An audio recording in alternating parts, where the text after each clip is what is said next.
Well, here we are, episode 132, going strong. And on this episode, it's going to be a mixtape tonight. Yeah, we got a lot of stuff. A lot of multiple choices. We're going to talk about some lead singers that might be overrated. We're going to talk about bands that lost their lead singers. We're going to have a whole bunch of different stuff going on tonight. It might be a long show, I don't know. Got a lot of stuff to cover. Depends on how fast we do it. And as usual, I'm with the Wrecking 2, Mark Smith and Lou Kikio from the Music Relish Show. Find it on YouTube. And with that, sit back, relax, and enjoy the mixtape show. A bunch of stuff tonight. I think you're going to like it. Enjoy the show.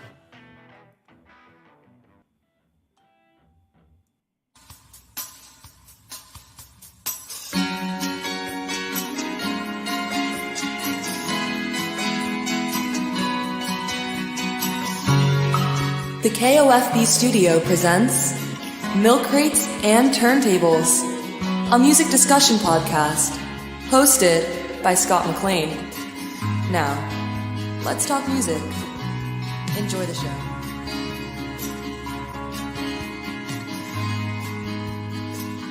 Thank you, Amanda, for that wonderful introduction. As usual, young Amanda is in she's in Disney World right now as we speak, enjoying her life. She deserves it. She's a wonderful, wonderful daughter. And with that said, welcome back, my friends, to the show that never ends. Welcome to the podcast. You know the name. I'm not going to say it. We're streaming live right now over Facebook, Twitter, X. Fuck. See, I messed up my whole spiel by doing that. D-Live, Twitch. Yeah, let me get this off the screen. So I get two mice. So is that what you call them? Is it plural? Like if you have two computers, a laptop and a desktop, and you have two mouses, are they mice or mouses? That's a question. Yeah, it's quite. You know who will answer that question? Professor Lou Kikio from the Music Relish Show. Is it mouses or mice or? How do you, if you have a laptop and you get a desktop and you get two of these? I would think it's mice. Two mice? I get two mice, not Mises? I would think originally it's really Mises. I heard you saying that's why I stole it. I hear everything. What cartoon was that? Oh, come on, man. I'll tear those Mises to pieces. Who was it? Wasn't it Jinx the cat? Oh, I don't know. Yeah. Because Tom and Jerry, they didn't talk. That's right. Yeah, it was Jinx the cat. Don't fuck with me. Cool, man. Oh, look at Brian Gill right off the bat. Sweet Lou in the house. Look at that. Thank you. Let's see. Fly with the Dutch Mentor. Good evening, gentlemen. Ready for another great show. Thank you, sir. And speaking of a great show, let's bring it to the Music Relish podcast. Mice. So, Mice. Is it mice? Yeah, mice. First of all, get out of my spot. That's my spot. There you go. Yeah. And we're on top. I'm doing a Bono on you. That's right. Hollywood Squares. So, Fly with the Dutch Mentors, Walter Dusseldorf, by the way. There you go. All right. Brian Gill just popped in. Nice. Joanne Doyle Kazborski. I love you, Joanne. She's sharing the live stream. So the last, it's like, I don't know, last couple of weeks, I'm doing the podcast about halfway through. I start getting fucking congested. And I don't know why, right? So this week, I'm fucking prepared. The Flonase. There we go. Dr. Vera hooked me up. Nice. Yeah. That stuff works good, too. Yeah. So if I pop off, it's because I'm shooting up. Oh, just let us see you do it. Come on. We'd love to watch it. Yeah. No. This isn't the King of Facebook show. Scott, try the neti pot. Huh? Have you done the neti? No, I'm not doing that. Nasty. That's nasty. And I'm not going to do it while I'm doing a live. Well, that would be an interesting live stream. Let everybody see what comes King out. of Facebook show when I bring that back. It pops. It's like a pop-up now every once in a while. I do it Sunday morning, but I used to do these Friday night. And they were fucking out of control. Anything goes, and I would probably have done it on that. I got to say hi on Coffee with the King this Sunday. Yes, Lou caught Coffee with the King. Renee Strawberry. I love Renee. Crazier than a fucking sprayed roach, but I love her. She says, you're allergic to all the cats. No, I'm not allergic to all the cats. Oh, this would have happened a long time ago. Pay attention, Renee. Or just walk away, Renee. Hit the road, Jack. All right, so I'm going to start this off. Let's jump right into it because I don't care about what you guys have been doing. Anyway, so Cool. Fine. yeah, well, hey, Yeah. look at Lou. Hey, Mark, is Lou broadcasting from a hospice right now? It could be a secret location. Looks like I Motel don't know, 8. dude. That looks like a fucking hospice table next to his sick bed. No, it's Look, not. he's got a fucking alarm clock. He's got fucking. No, I don't. What has he got? He's got a box of tissues. Fucking. No, I don't. I've got Band-Aids. 2 studio monitors. I got my cheesy lamp, and I have a book of the biggest hits of the 80s. Mark just holds up a box of I got balloons on my tissues. Oh, Balloons. So I'm inventing something here. We'll start this off with we're gonna play 45 poker. 45 poker. Okay. All right. So I have a box right in. You can see this is retro box as it gets. Yeah. Right. This is right from the 70s. This thing, right? But it's got 45s in it. It's got a stack of 45s that somebody gave me because everybody knows me knows my record collection is a collection of collections.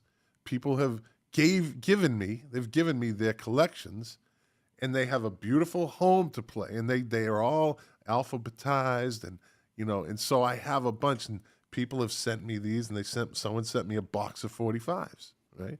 So I think these range from like the 70s to the 80s, and it's hard to believe that there was still 45s being made in. Mark, you and I were talking before the podcast. All the way up to like you have what Motley Crue's Home Sweet Home. Home Sweet Home, yeah. So what was that, like 88, 87? I remember buying one when I was like 22, 23 in Sam Goody. Right. I think they were making them Sam later Goody than got we it. think. Yeah. Because vinyl Yeah. is still being made. It's you know? hard to believe that, huh? Yeah. Like you just don't put those things. I always think of them as 70s, maybe early 80s. Yeah. No, they were still pumping them out, man. Still pumping them out. It was, So, it was the same time as cassette singles. Remember those? oh yeah, They were horrible. that was an epic fail. I think But I had actually bought a few, but it was like too. that's why it was only a few. wasn't 87 the beginning of the so-called death of vinyl? Yeah, Yeah. that's about right. Yeah. That's about right. All right, so we're gonna start with Lou. Lou, I'm reaching into the box, All right. and I'll just show that I'm not cheating. I'm feeling lucky. I'm feeling I'm lucky. gonna put him in front of the 45, in front of Spider-Man, the bust. Let's see. There we go. Reaching in, we're pulling out for Lou. Henry Mancini and his orchestra, theme from Love Story. Oh, that's so you, Lou. Cool, man. Nice. With the B-side being Phone Call to the Pastor. You're already losing. You're already losing. That's perfect. All right, I'm going to pull up mine now. I'm going to pull in, reaching in, and I'm not looking. I don't know what's what, so this kid's not He's got fixed. curled edges. We can see I your got hand. curled edges. I put them over the stove. Oh, you marked them. Here we go. I'm going to pull this one. Here we go. Flagged Here we them. go. I pulled out, oh, fuck, Clint Holmes. There's no future in my future. Oh, I'm losing. Playground in my mind. Oh, unless I pull out a Do you know that song? No, I My must know it. name is Michael. I got a Oh nickel. my god, I'm That's definitely- horrible. See, I juiced Okay. it too early, Lou. I should have shut up and just Bring it played the on. game. Bring it on. I need a shot of potent iced coffee for this one. Oh man, that's that song. Cheers. Oh, I hate that fucking song. We're gonna let them visit Here we their go. grandma. Oh Your god. Mark's gonna pull a fucking doozy. Watch it. Here we go. Reaching into the box Or of a deuce. 45s. And what do we got?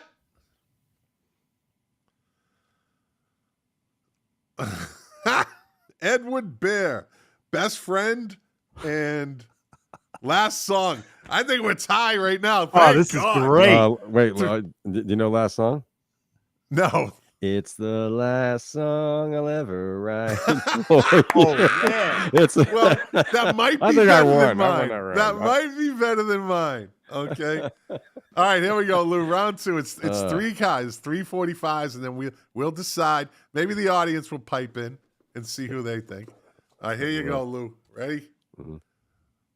You've got, let me see, Sammy Davis Jr.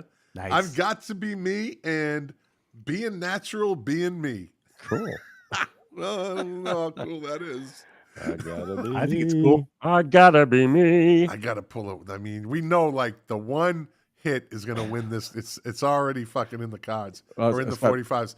And I don't know where anything is. I'm reaching in, I'm not Whose looking. collection is this? I know, right? Here we go. Come on, give me a good one. I'll Be There by the Jackson 5 and One More Chance, Jackson 5. Yeah. That's a He's goodie. winning. Oh, That's- baby, give me one Scott's more winning. chance. That was a big hit. That was a big That's a hit. goodie. Yeah. All right, let's see what we got, man. I love when I see Motown. I know, all right, that's a fucking good one. Here we go.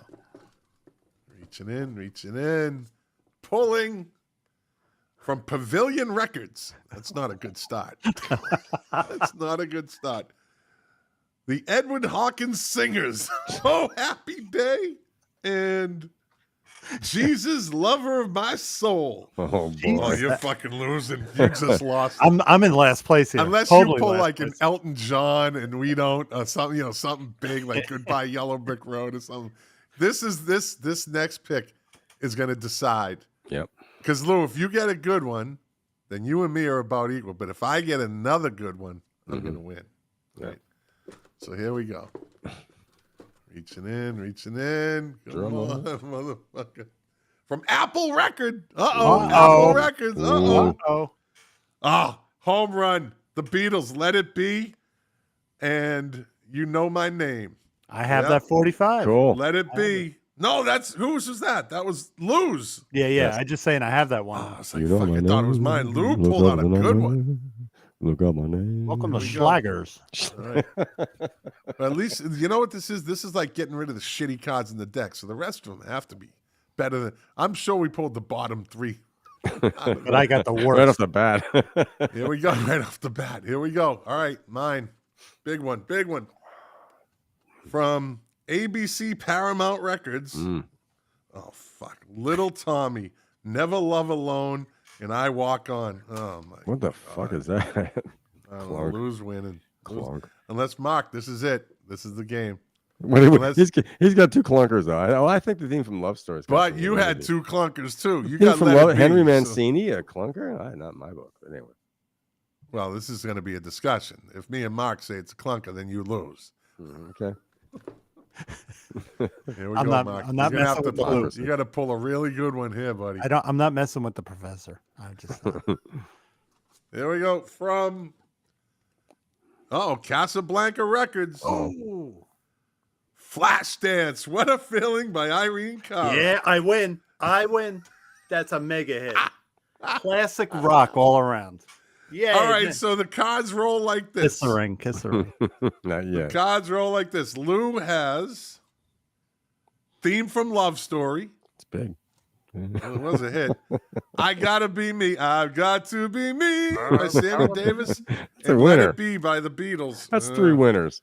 I have I Walk On by Little Tommy, One More Chance by the Jacksons, and Playground in My Mind, Clint Holmes. What the fuck?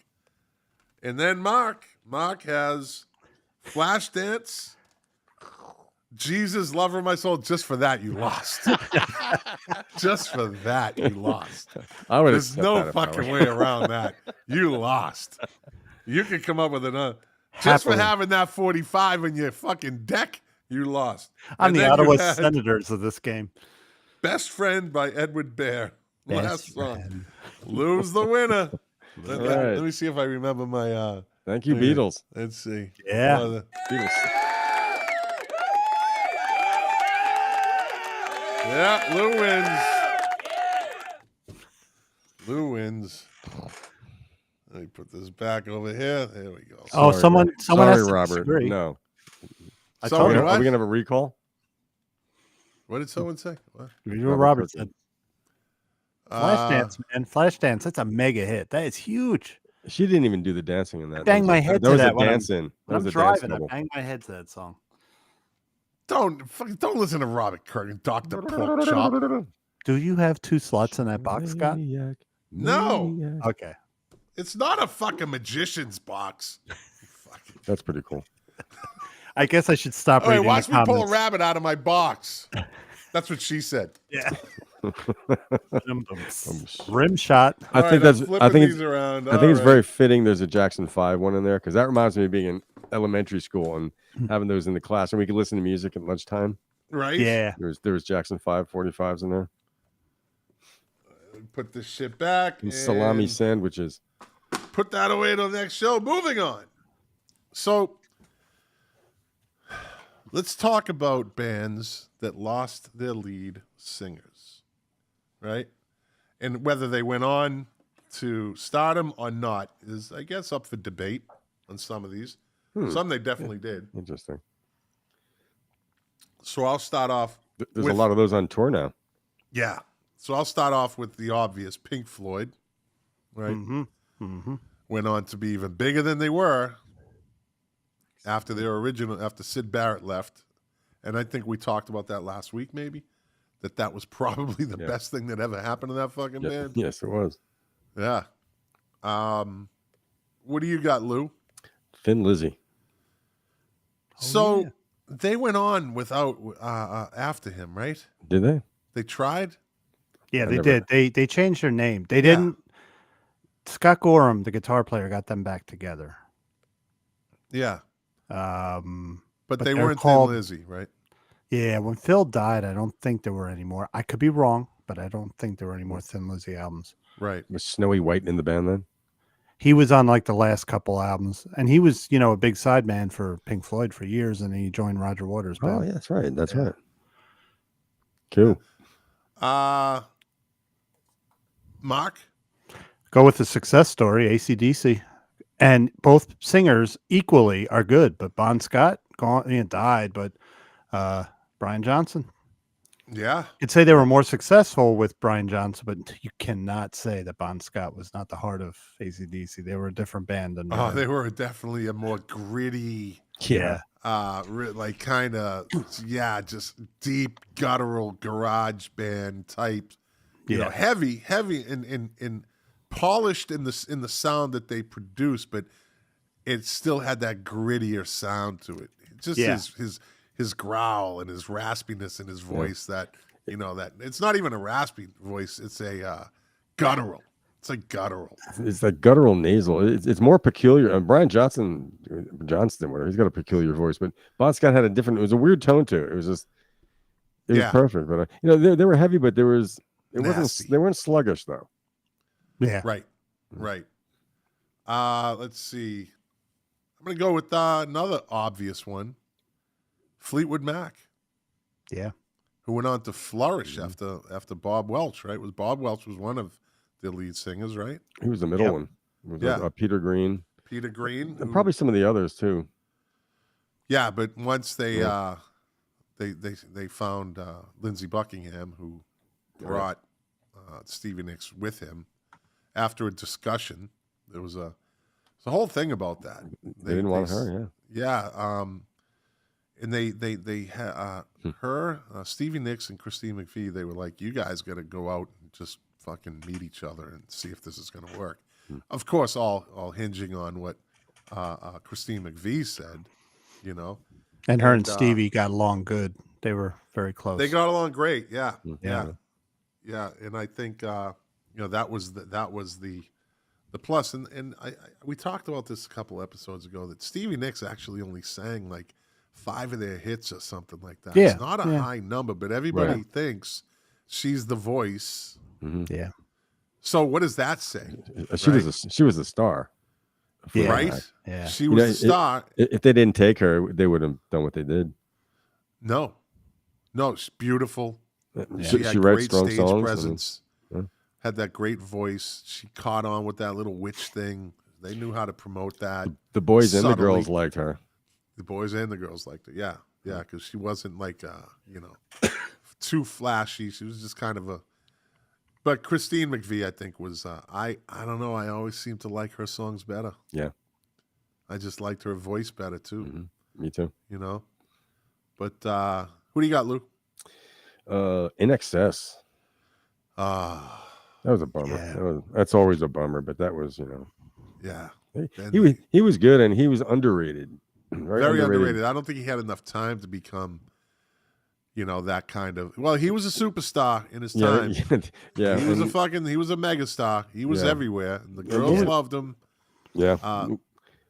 What was maybe that album? longevity didn't give him that frontman status, the elite frontman status, maybe.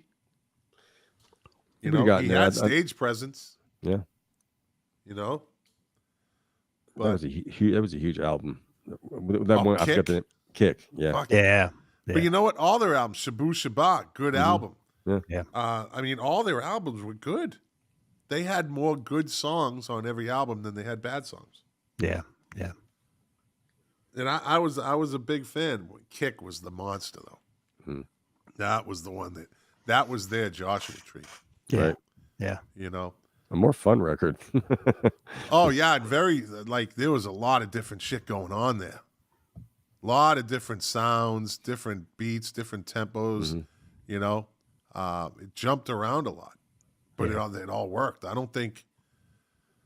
I mean, what was maybe the worst song in the album was "Guns in the Sky," but that was still a good song. It wasn't a hit, but it was a good song. I thought it was repetitive and an okay song, but if it's on that album, I had to do it good. Mark, what do you got? Well, real quick, I just want to bounce back that Bob Welch. Everyone always says Bob Welch was not recognized in Fleetwood Mac. It's criminal that no one gives him credit for. He got Fleetwood Mac to move to California, and that's what got them Stevie Nicks and Lindsey Buckingham. Yeah, because if they were still in England, I don't think they would have gotten those two. So I think Bob Welch had his minor success as a solo artist. He had a couple of Ebony Eyes and that was a Fleetwood Mac. All I need is you. Or sentimental lady. Sentimental Lady. I mean, that was off of the Ebony Eyes album, right? But it was originally on a Fleetwood Mac album. He just re-recorded it. Which one? Ebony Eyes? Yeah. Sentimental Lady. Sentimental Lady. Yeah. Those albums with Bob Welch, I have a fondness for. French Kiss. That was the name of that album. French Kiss. Yeah. Yes. Yeah. Great album. I mean, I liked it. I love those songs. Those songs, Ebony Eyes. Those songs bring back like some real heavy summer memories from I'd say 1980. Probably it was before that, I think. Maybe 78. Yeah, I was like 78. Yeah, I was like 78. Yeah. And I remember I was like 9-10 years old, guys, but I remember seeing his albums and saying, this guy looks cool. He was so cool looking. Wait a minute. What the hell does this mean? My brother just piped in. Smitty Thank you. Refreshed tonight. I know. This night's from like Jerry Garcia on the Last Dead tour. Robert Kirkman's doing Blow. Yeah, the Dr. Porkchop's going to do some cocaine, Stevie Nicks style. There you go. What the hell's going on here? What the hell's going on here? I'm at the wrong party here. Yeah, exactly. That's another podcast, isn't it? Oh, yeah. Cocaine, Stevie Nicks style. You know what it is? I wore a nice shirt tonight. That's why I look refreshed. I powdered my face before the show. All right. Okay. Went to makeup first. Yeah. Okay. I'm going to go with, for my turn, Genesis. When Phil Collins quit, everyone assumed it was done, but they did an album with Ray Wilson. Stupid idea on the part of Rutherford and Banks. But I like the album, and I think Ray Wilson got the shaft because he's an incredible singer. And there's some good cuts on that album. I don't think he stood a chance since Peter Gabriel left, and then Phil Collins, lightning struck. Well, I think they were better with Phil Collins than they were with Peter Gabriel. I think that's another. I do too. Another band that was lucky to lose their lead singer or have a lead singer that thought that they could go do something. And Peter Gabriel had a great solo career, and that's where he belonged. Career. That's where he belonged. Yeah. Because the best thing for everybody. Yeah, because the band was too good to be bogged down with his fucking stage shows and all that shit. His antics. His shenanigans. Yeah. You see the videos of him with the fucking, he's got the fucking flower pot. Yeah, the mime on his, in the flower pot. And he's doing the fucking dancing around the stage. I hate that shit worse than fucking Jethro Tull. Oh. And I don't like that shit. And that's all up there with Styx. All that fucking Don't pick on my sticks. Do Bullshit. not pick on my Fuck sticks. Whoa, them. whoa, whoa, Yeah. whoa. I like all phases of Genesis, and you go in these forums, right? The fans are just bitterly divided. But my favorite too is Phil Collins, and that includes the '80s. I like the pop stuff. It was good stuff, good memories, you know. Yeah. Yeah. So this is an odd one. So this band's lead singer left, right? They bring in a new lead singer, but they change the name of the group. They changed the name of the group. So Zach De La Rocha left Rage Against the Machine. Yeah. And they bring in the best singer of his generation, Chris Cornell. I will argue that with anybody. So underrated, I think, in that aspect. And they call themselves Audio Slave. Yeah. Right? Yep. And they Good had album. moderate success. Oh, yeah. Really good album. Mm-hmm. Yeah. Yeah. What's the fucking song off that? I can't remember the title. Slaves and Bulldozers. No, that's a Soundgarden song. No, that's Audio Slave. Really? Yep. Maybe I'm not so refreshed tonight. Yeah, Slaves and Bulldozers. I believe that's Shirt Audio. talking. That's Audio Slave. Look it up. Further on, isn't it? No, it's on Bad Motorfinger. Bad Motorfinger. It's a Soundgarden song. I'm in the pen. Uh-oh. Whoa, he threw himself in the box. Cool. All right, Wow. we're doing it. Oh, he did throw him. What's the best opera production that lost their lead singer, Lou? Probably Rigoletto. Okay. Yeah. Yeah, Okay. right. They're just fabulous. Lou, I can't believe Lou said, "Oh, cool." I can It still just hear fe- you, it feels- motherfuckers. I don't care. It feels good. You got me like 4 times the last time.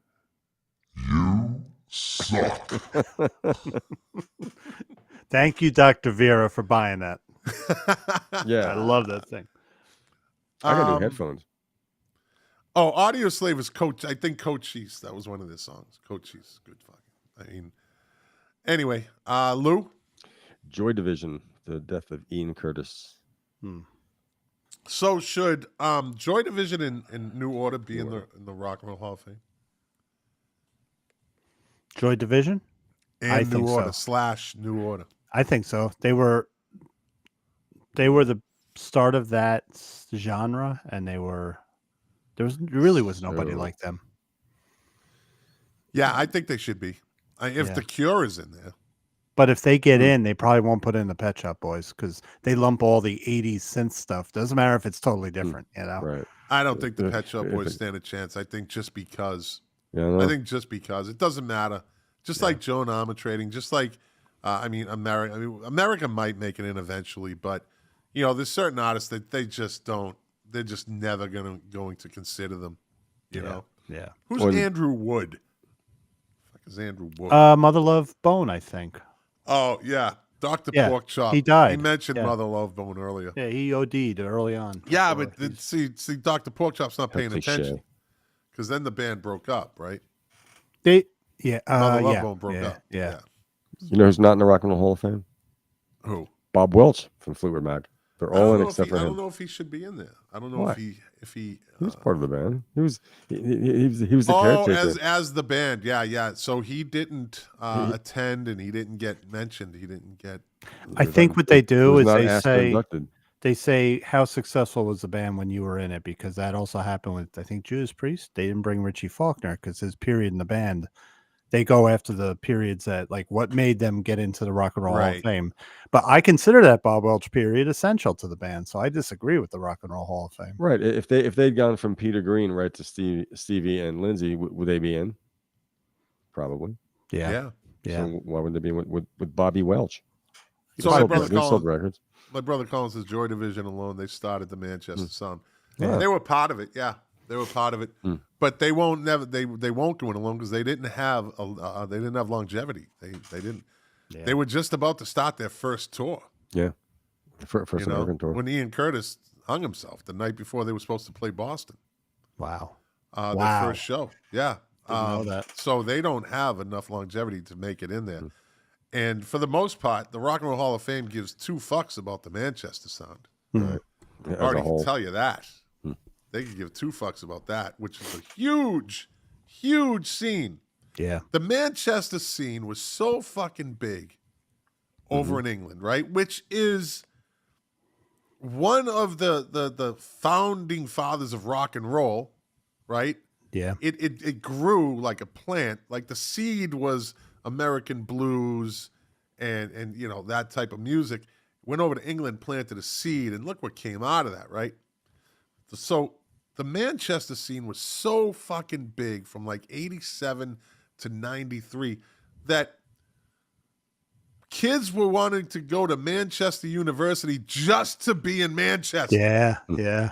They didn't give a fuck about what major they were taking. They just wanted to be in Manchester. Mm-hmm.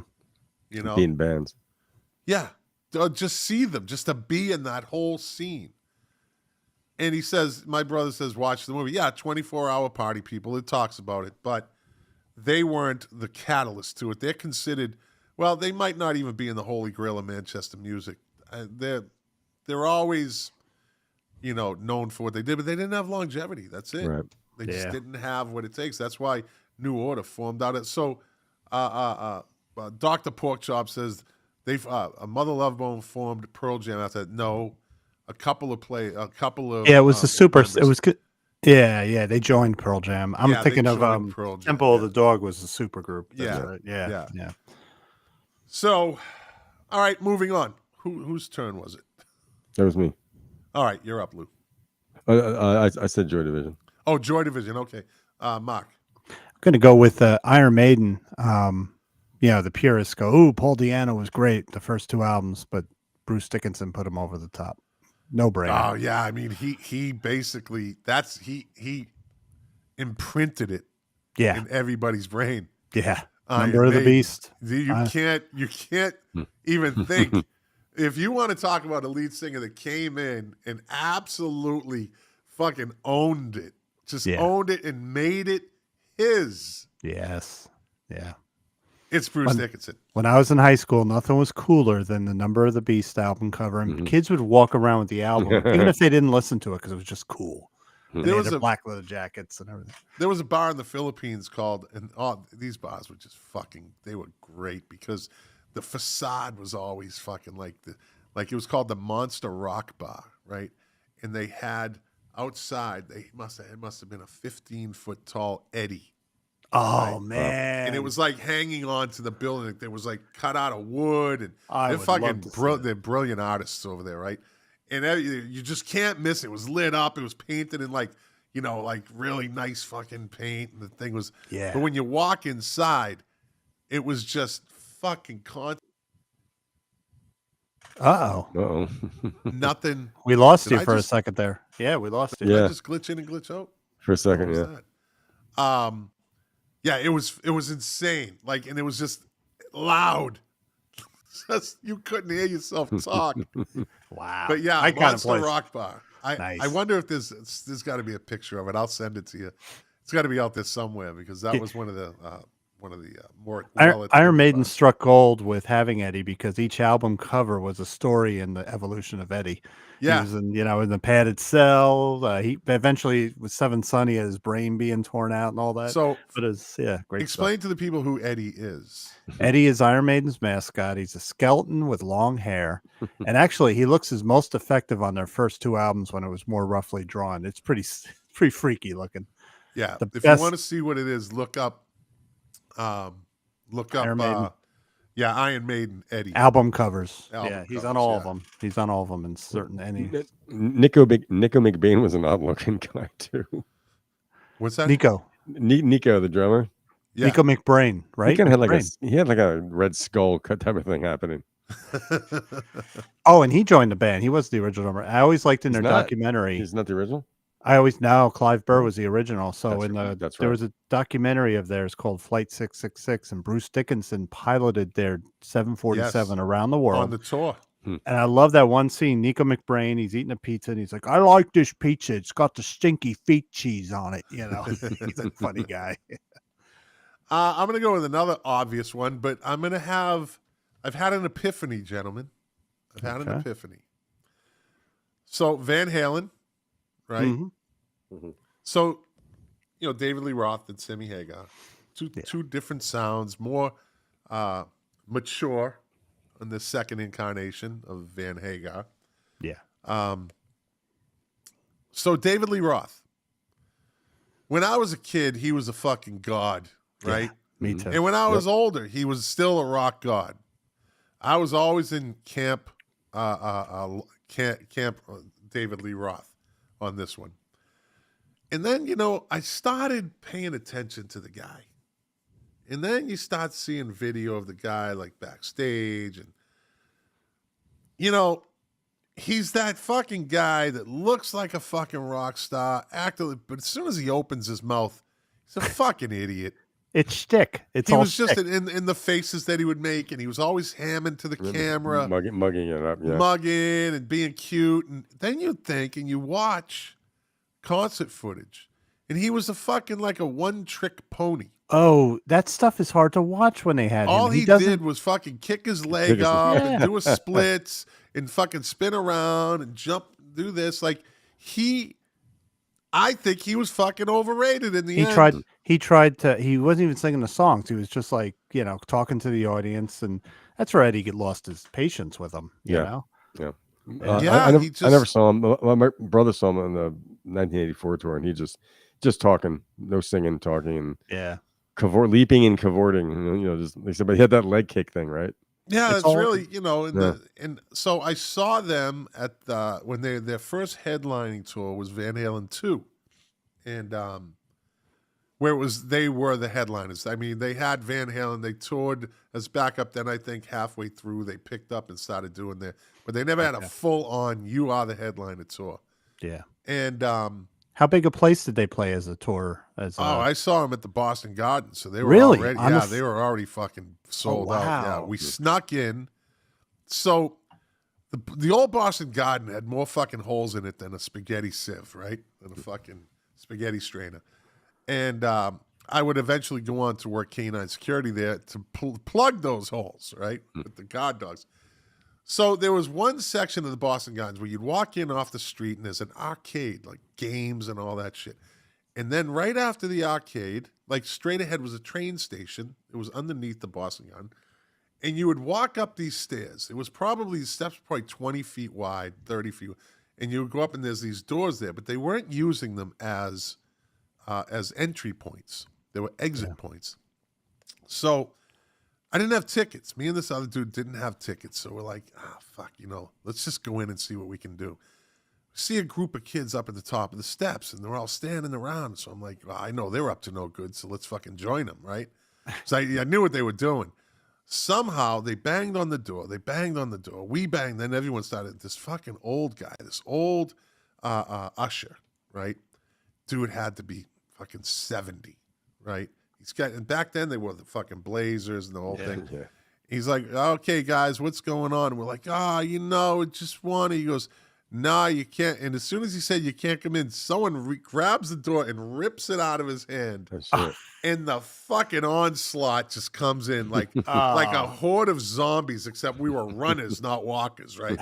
And you just 28 days later scattered everywhere, right? Chaos ensues. Jesus. Fucking security guards are running.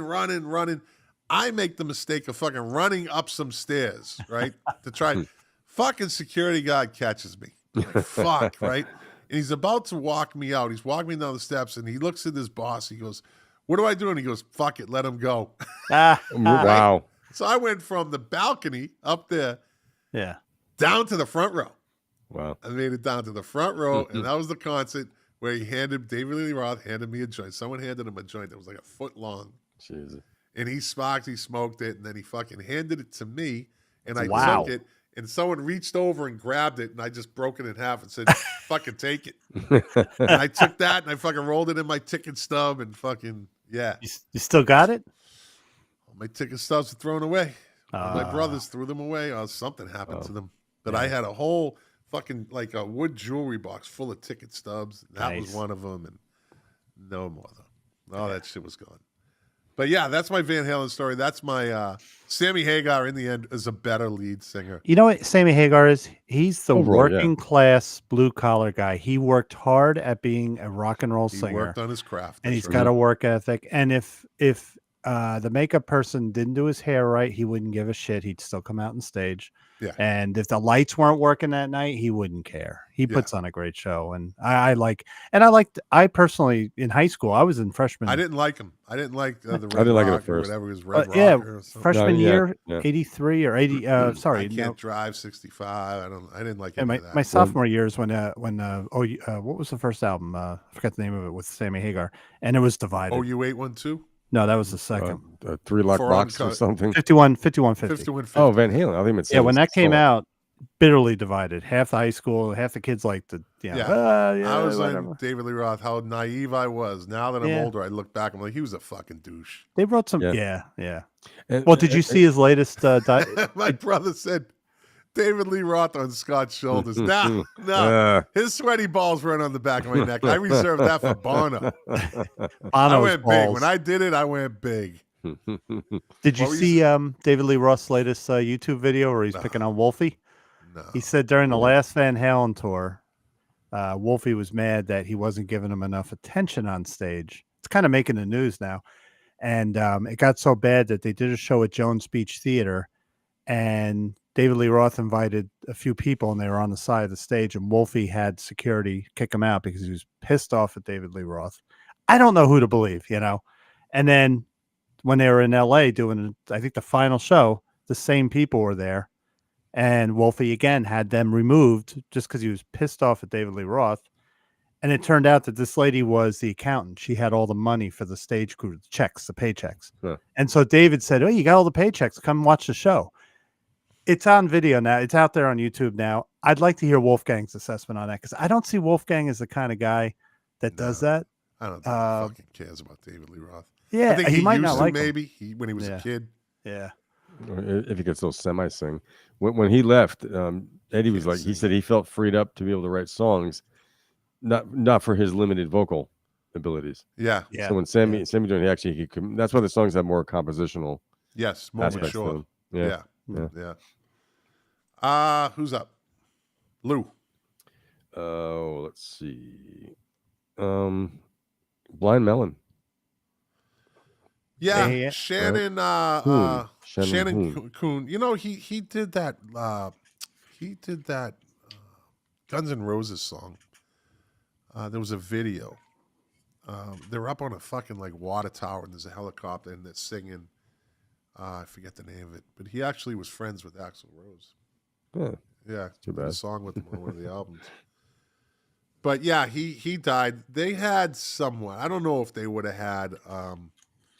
No Rain was that's like a one-hit wonder to it's me. a one-hit wonder, yeah. And I don't understand why I sleep all day. A very catchy song. Very early 90s. Very poppy, catchy song. Yeah.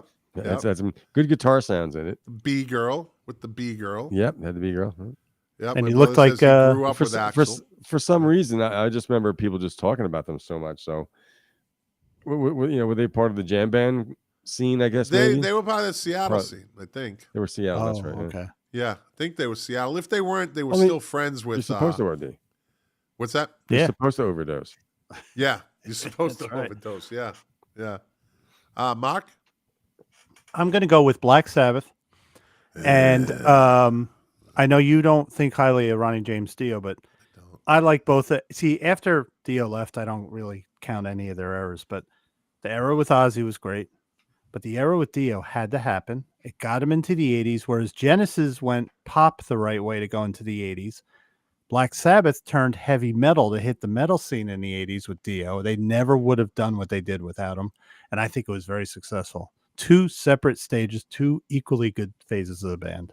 So you're saying it's like Sammy Hagar replacing David Lee Roth? Yeah, I mean, Ronnie James Dio is technically probably a better singer. He had more of a range. Ozzy has a style in the delivery, but a limited range. Yeah, right. And it was great. I have to shoot up. So I'm gonna shoot up right now. So we can see it. Right. Rock and roll. Rock and roll. Next to the rock Nitty and Pot. roll. If you use your neti pot when your nose is clogged, it comes out your pupils like a gargoyle. Why Can the you go fuck like this? would I want to do that? Because it clears your sinuses out. It feels so good. We'll see how long this takes to fucking kick in. 45 minutes. I can taste the shit in the back of my throat. Oh, I hate that. Oh yeah. It tastes like it's like roses. I mean, Mark, rose petals. I disagree with you, but it's your pick. I can't. Those 2 albums they did with Ronnie were fantastic. Mob Rules was part of. Oh God! I told you, I saw the Black and Blue tour, and when I was a senior in high school, I thought it was the coolest thing. Then I thought about it afterwards. I said that sucked. Yeah. Let's see. My brother says wrong. Smitty, wrong. Capital letters. Oh, Sabbath no. would never have broken through with Dio. Oh, he's right. I didn't say Ozzy's what got him through, but coming into the 80s, you had the new wave of British metal starting. So you had Iron Maiden coming up. You had AC/DC aren't heavy metal to me, but they're part of that. And then you had the Black Sabbath turned into the typical metal, the stereotypical metal that was needed to be successful. So, but he's right. They were right. Yeah, with Dio in the band, they wouldn't have been what they were. Ozzy made the band. I can't say which era was better. I love them both. So, well, we know Lou which era was better. I'm not a big Sabbath fan, but I don't remember Sabbath with Dio, but I remember Dio like with the Holy Diver. Yeah. Era. That was after that, right? Holy Diver. Yeah. Should have stuck the doo up. that was in 1958. That's pretty cool. That's fucking crazy, right? All right, there's this group. We'll do one more round of this, yeah? Okay. This group, I can 1, 2, 3, 4, 5, 6 lead singers. Who do you think it is? 6 lead singers from the beginning to now. It's got to be like a doo-wop or a R&B. Frankie Valli, he would. Nope. 6 lead singers from when the first incarnation to now. Now, so they're still together. Journey. Yep. Yeah, that was my last band. Fuck you. Yep. Yep. Greg Rowley to Robert Fleischman to Steve Perry, which is Stratosphere. Yeah, sure. Yeah. To Steve and Gary, who looked like he came from a tribute band, right? Poor guy. He was working in the Gap in Brooklyn, and they called him up and said, "You got the gig." He went from working in Gap to being in the band. They toured too hard for him. He lost his voice. Poor guy. Uh-oh. Man, I think his nasal spray kind of like maybe he's snorting up again. Well, so I guess so. One of those singers was the drummer. Was it Castronovo? He's a great singer. He sounds like Steve Perry. So he Castronovo. Well, yeah. We can't hear you. Then we had Jeff Scott. Jeff Scott Soto. Yeah. And you know where he came from? Yngwie Malmsteen's band. Ah, okay. Really? Yeah. He's a great singer. And then they hit gold with Anel Pineda. He's a great singer. Oh, yeah. Really he was also, he's one of those dudes, he could do Steve Perry. He could also do, there was, two other bands that he could, lead singers that he could sound like. Yeah. Filipinos, I'm telling you, fucking talented. And he's got more energy. They'll do a 2.5-hour show. He's jumping around that stage. He's an older dude, man. Yeah. He's an older dude. And he had trouble early on. I think he was homesick, and they were touring, and there was a point where he was going to quit, and they would have been foolish to let him go. Yeah, he's found him on YouTube. That's crazy. Yeah. From Sambado in the Philippines. Sambado, that was over by Clark Air Force Base. It was one of the gates we had, Sambado Gate. The base you could go right out in. We didn't go out into those fucking places, though. Domo arigato. Nothing there. Sopan bato. All right, one more. Lou, give me one, and then Mark, give me one. Okay.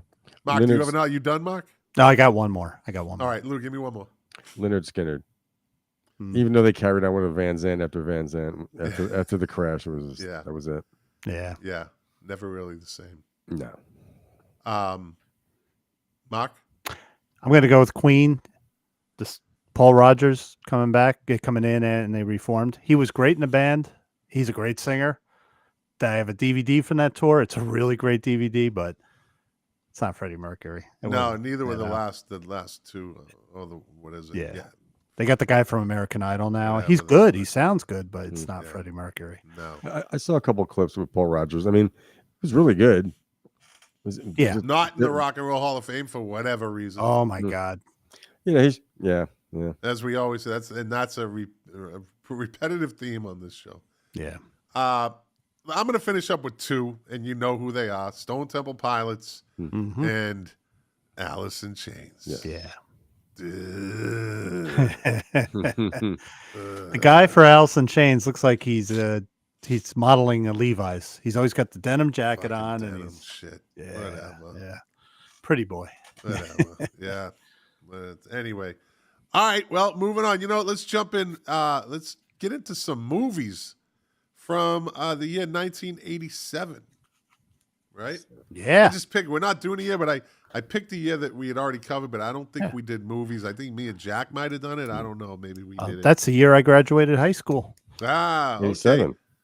Yeah. I'm going to start off with Lost Boys. Right? That was my first pick too. Yeah, Lost Boys. You're Great eating fucking maggots, movie Michael. from 87. You're eating maggots. That's the Yep. first movie I ever rented on VCR? VCR. Ah, wow. Yeah. Okay. Lou, give me a movie from 1987. Angel Heart. Oh, great movie. Yeah. Mickey Rourke, Robert De Niro, Lisa Bonet. right? Charlotte Rampling. Yeah. Yeah. Robert De Niro, was he the devil? He was the devil. The devil? Right? Lou- Had those Lou- long Lou- They fingernails at the never end. really, they never really said it. But that final scene with his eyes glowing. No, he never said it, but his name was Louis Cypher. Yep. Louis Cypher. Yep. Lucifer. Yep. Mark? Fun movie, The Gate. Remember that movie? No. The little No. demons coming out of the hole in the backyard, and they're like, it's before computers, so I it's hate still those claymation, and they had these teeny kids. They were heavy metal fans, Oh. a tree fell in the backyard? Oh, yeah. and then they had the parents came home. You're a bad boy, and their eyes start coming out, and all that. That was Remember, a we weren't great so movie. fucking picky that claymation was still okay to us. Yeah. Scared me. We weren't It's- that fucking picky. Today it's Yeah. like, oh, that AI or whatever they call it, Oh, CGI is horrible. It's like, shut the fuck up. Talk to these young kids that think that the CGI Yoda is better than the real Yoda, and they just They only say that they don't because know. they don't know any better. They just It's- theirs has to be better. Yeah, exactly. Let me see. All right, my brother just said it. I was going to say it. Full Metal Jacket. Yeah. 2 movies in one. Yes. Yeah. 2 movies in one. 2 totally different fucking movies. Two And great only movies in Stanley one. Kubrick could pull that off. Yeah. Yeah. And it was the launching pad for he's kind of become one of my favorite actors. I watched a movie with him today, Vincent D'Onofrio. Yeah. Yeah. Played Private Pile, right? Yep. He was so different in that movie. With the Oh late- yeah, and- like, I Yeah. mean, this shows you how versatile. And he also played one of the best Marvel villains ever on, Yes. on Daredevil as Kingpin. Mm-hmm. yeah. Fucking unbelievable. And then He's back. No, don't. See, this is what Marvel did. Now you got me going. So fucking Marvel Okay, comes out okay. with Echo, right? Yes. She's a fucking a Native American deaf fucking amputee. I think she's gay too, right? Covered them all in one plug. She beats up Daredevil, right? Beats She up didn't. No, she Daredevil. didn't. Oh yeah, he ran away, right? They I were think he ran fighting, a- and he kind of took off. I don't know about Yeah, that one. they didn't finish it, right? I thought he was kicking her ass. Well, and then she goes and fucking beats up Kingpin. Wasn't she using some kind of magic thing? It's Kingpin. Yeah, I know. Kingpin. Well, he's also stronger now in the new ones than he was in the first Daredevil. So Yeah, he was- the Echo's first Daredevil. fucking shit the bed. Anyways, the rating, it's dead. That's why Yeah, they well, released them everything all they've at the done, same time. everything, most things they've done after a certain period of not. Well, they released them all at the same They time. peaked. That's why when they do a I feel like I'm talking to my son just here. Go look at the numbers. Go look Hey, at hold the on, let me get Oh, my yeah. son. No, I'm yeah. gonna get my son. He'll talk to you. You guys can all argue. Yeah. We'll do another podcast. Anyway, Vincent D'Onofrio, great role. I mean, it was just a great movie all in all. They see him in the first. This might be the first rom-com of all time. Mystic Pizza. Oh yeah. That might be his debut. I don't know if I saw that. I don't did. watch. I did. I was on a date. I did see it. Nah. It was very touching. You know what? Me and Dr. Vera, our first movie we ever went to was fucking on Valentine's Day, 2012. It was the movie with Denzel Washington, Safe Room. Oh. We're going to There do you a go. rom-com. That's You know how I what the knew she's a cool chick. You know what the first movie me and my wife saw? What? Dayton, Hellraiser. Nice. Jesus. That's a It winner. laid our marriage out. But that's a weird, that's a fucking weird That's movie. one of my favorite. That and the second are my favorite horror movies. Yeah. Yeah, that's a fucking weird movie, though. The most, If Yes. you don't understand it, like, you can get lost in it. Like, where is this going, and what is it really? It's just really, like, it was kind of a B movie, but it wasn't. well, it was directed by the author Clive Barker, and that's what made him good. After that, Yeah. 3 and on were Oh, shit. it's You know, the the last portrayals of. I grew up very religious in a very religious environment with these, what hell is like, and that to me was like, if you're gonna depict hell, that was what I was led to Yeah. believe in church. one. Best line in the whole movie. It was like this. I know what you're gonna say. Yeah, I'm gonna do it right now. Your suffering will be legendary. Oh, I thought you were gonna say, "We have such sights to see." No, your suffering will be legendary. Yeah. Well, that came out in 87. Yeah. Did Yeah. I didn't know Hellraiser? that? I didn't have Hellraiser, it yeah. on my list. There you Oh, go. it's on Well, my there's list. your pick, Mark. Ah, fuck. Is it my turn again? No, is it my turn again? Who went last? Lou, you did. Oh, okay, Mark, you're up then. Okay. What I got confused with Hell. No, I didn't. Oh, Lou goes. Lou goes next, and then I Lou go. goes. Okay. What the fuck is going on here? I didn't go. Ishtar. Oh, for Perry. Hey, First for Perry. Perry. I still have to watch it. I'm gonna watch it. I'll That's never right. watch it. I I'll tried. never watch it. Well, don't my always brother believe said what they say. Hamburg Hill. Yeah. Hamburg. That was a good movie. RoboCop. Yes. Oh. That was cool. Yeah. You RoboCop. are under arrest. You have 3 seconds to comply. Did you ever see the movie Dredd? With Not Judge Dredd not with Judge with, Dredd, okay. Stallone, with Sylvester Stallone. Dredd with Colin. Ask my brother. What's from the boys? What's the what's the guy? The actor. Kiefer Australian Sutherland? dude. Oh. Australian dude. He's in that show, The Boys, on Amazon. If you've never watched it, you gotta watch. Boys that. is a good show. That's a Oh good yeah. show. Yeah. Keith Urban. Is it Keith Urban? I think is his name. Not Carl Urban. I mean Carl Urban. Oh, Carl Urban is Keith, Urban, is the Keith Urban's the star, country yeah. singer. Carl Urban. You got to see the movie Dredd. Oh, Yeah. fucking great. Carl Urban. I was introduced to him. What was that Vin Diesel movie? It was science fiction. Oh, he's blind. He's the necromancer. Yeah. Yeah, and the second one, that was a good one with Judi Dench. And Carl Urban as the head of the evil guys, he was perfect in that Yeah. role. I said, this guy's cool. This Lou, guy's you got to really watch The Boys on Amazon. Okay. good. Yeah, really Fucking good. crazy. Yeah. Who's up? Me. Go. Um, Oh, I cue just said the RoboCop, right? well, cue the intense harmonica, the Untouchables.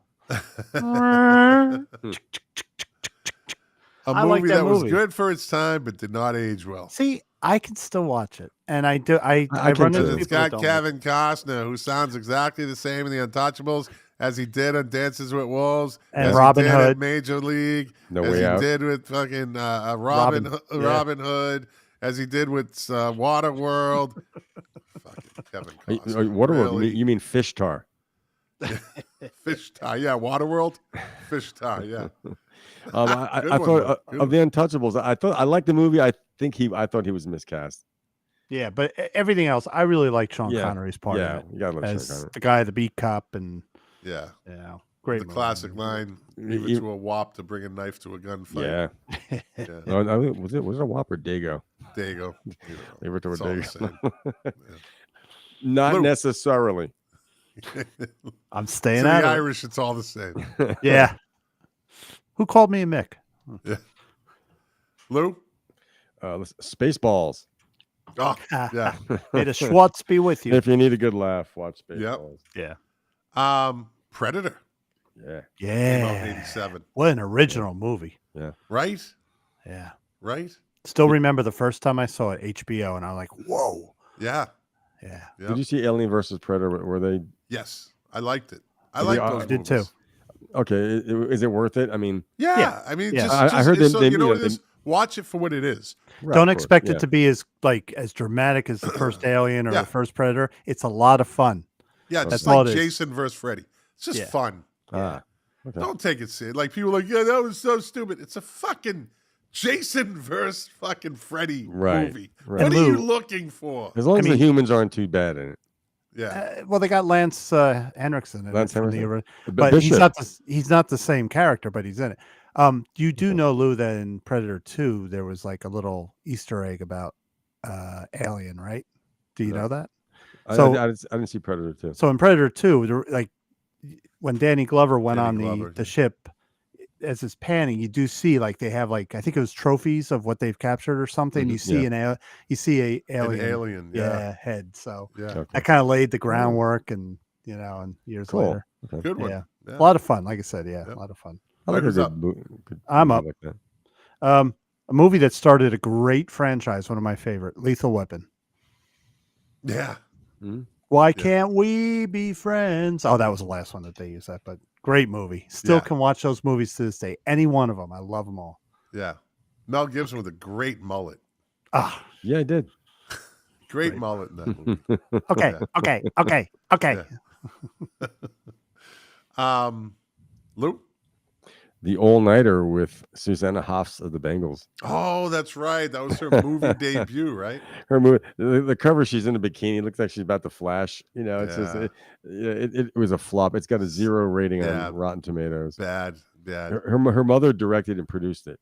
She's still a good-looking woman. Yeah. Too. She was in the news last week. She had a birthday. She's 65. And she looks good. Still Real looks good. Yeah. Crazy as a fucking loon, but Still an all-nighter. oh yeah, absolutely. I would think. She's a keeper. She put out these fucking Instagram videos, and she's kind of fucking weird. I don't know. Marie Martin's here. Hey, baby, how you doing, Marie? Hey, Marie. Welcome back. Welcome to the show. We're in the middle of doing movies right now, 1987. Fatal Attraction. Oh, Yeah. can I cross my legs? Yeah. You don't want to see me do that. Yeah. No, was that Fatal Attraction? Yeah. No. That's you think it's Sharon Stone. Yeah, Yeah, Fatal yeah, Attraction was Glenn Close. Oh, I see Michael Douglas. I think Michael of that. Douglas, Sorry, yeah. What was the Sharon Stone one? What was that? Why do you have to ask? I got Basic Instinct? No. Yeah, Basic Instinct. Yeah. Okay. Yeah. Mark? I'm going to go with just a movie that you may think was stupid, but to this day I love. Overboard with Goldie Hawn and Kurt Russell. That was a wacky movie. I didn't mind. I loved it. mean, I think I saw it. Yeah, I don't think I had a problem with A lot it. of fun. Roddy Yeah. McDowell is one of her butlers. Yep. Cornelius. Yeah. My brother said Wall Street, by the way. Oh yeah. Greed is good. Lou? It's a toss-up between Barfly and Ironweed. To my friends. That's a double feature of despair. Oh, my God. Fucking double-edged razor blade right there, man. Really. Either one will work. Yeah. Yeah, Marie Martin just said Barfly. This was one of the craziest fucking movies I'd ever fucking seen at the time and probably since. If you're going to ask me, I don't know, off the top of my head, 5 of the craziest fucking movies I've ever seen, this is one of them. Raising Arizona. Yes. Lou? I've never seen it. Oh, my God. I know. It's that's one that, like, it's a top 5. You got to see this. I haven't It seen. was the first of. It was like a Pulp It's a Fiction. Coen Brothers movie. It was like Pulp Fiction. It was the first in that everyone copied that movie after it came out. Oh, my God. Yeah. Fucking hilarious. What's his name? Nicky Nicolas Cage Coppola. at his best. Don't ever call him Nicky Coppola. No. At his best, dude, you got to watch Raising Arizona. I might actually watch it again. I don't know if Dr. Vera's ever seen it, so I'll have her.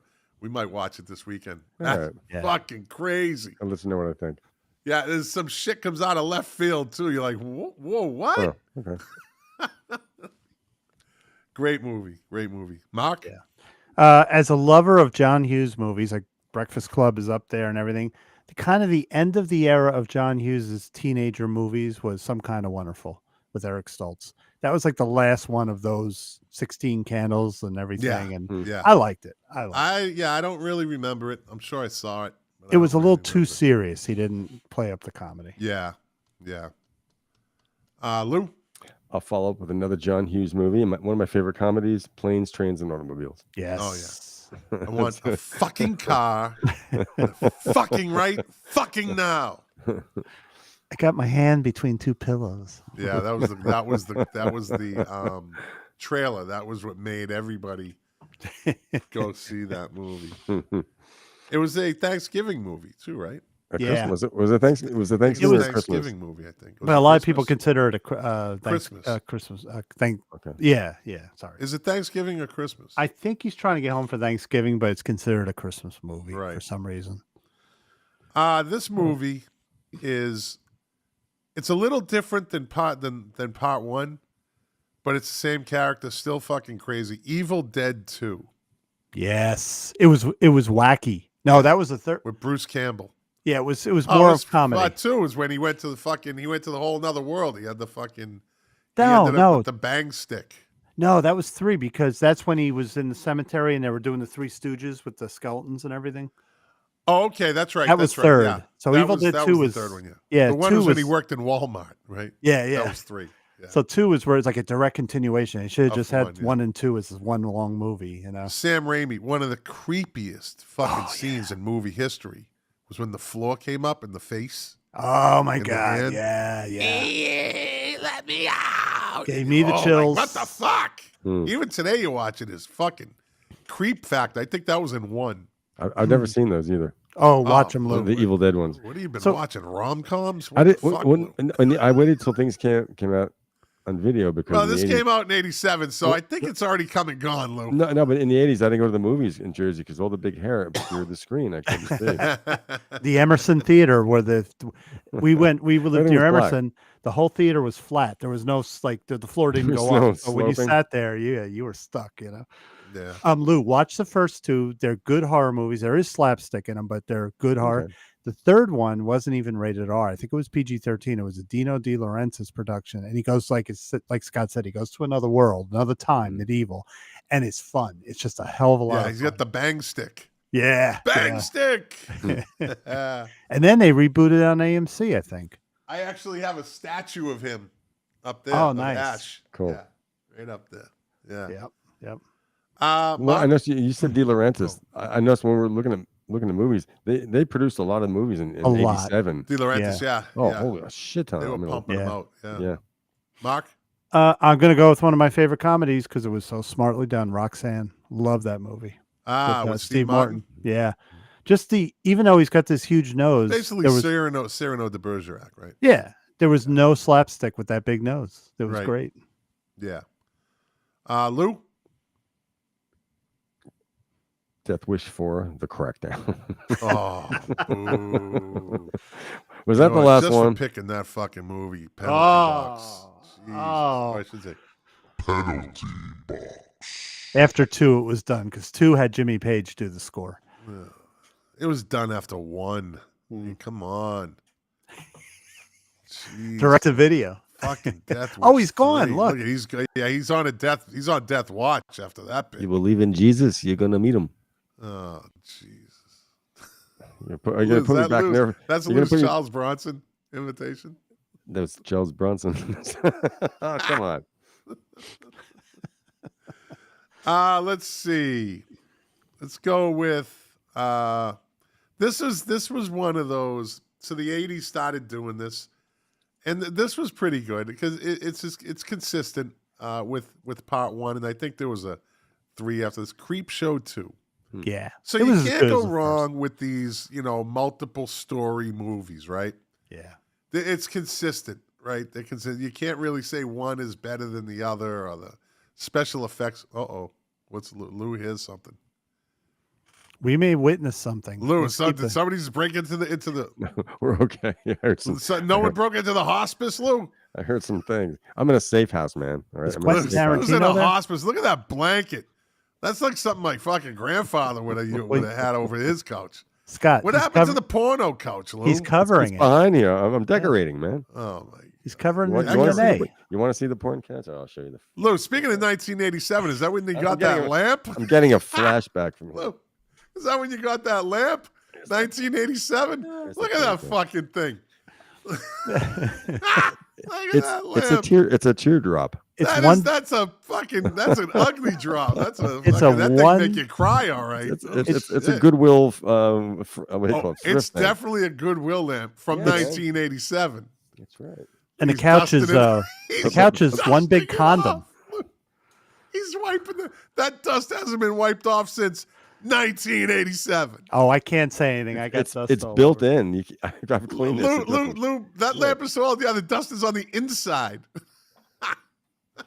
Look at that thing. It's a bong. Jesus It's an Christ. old bong.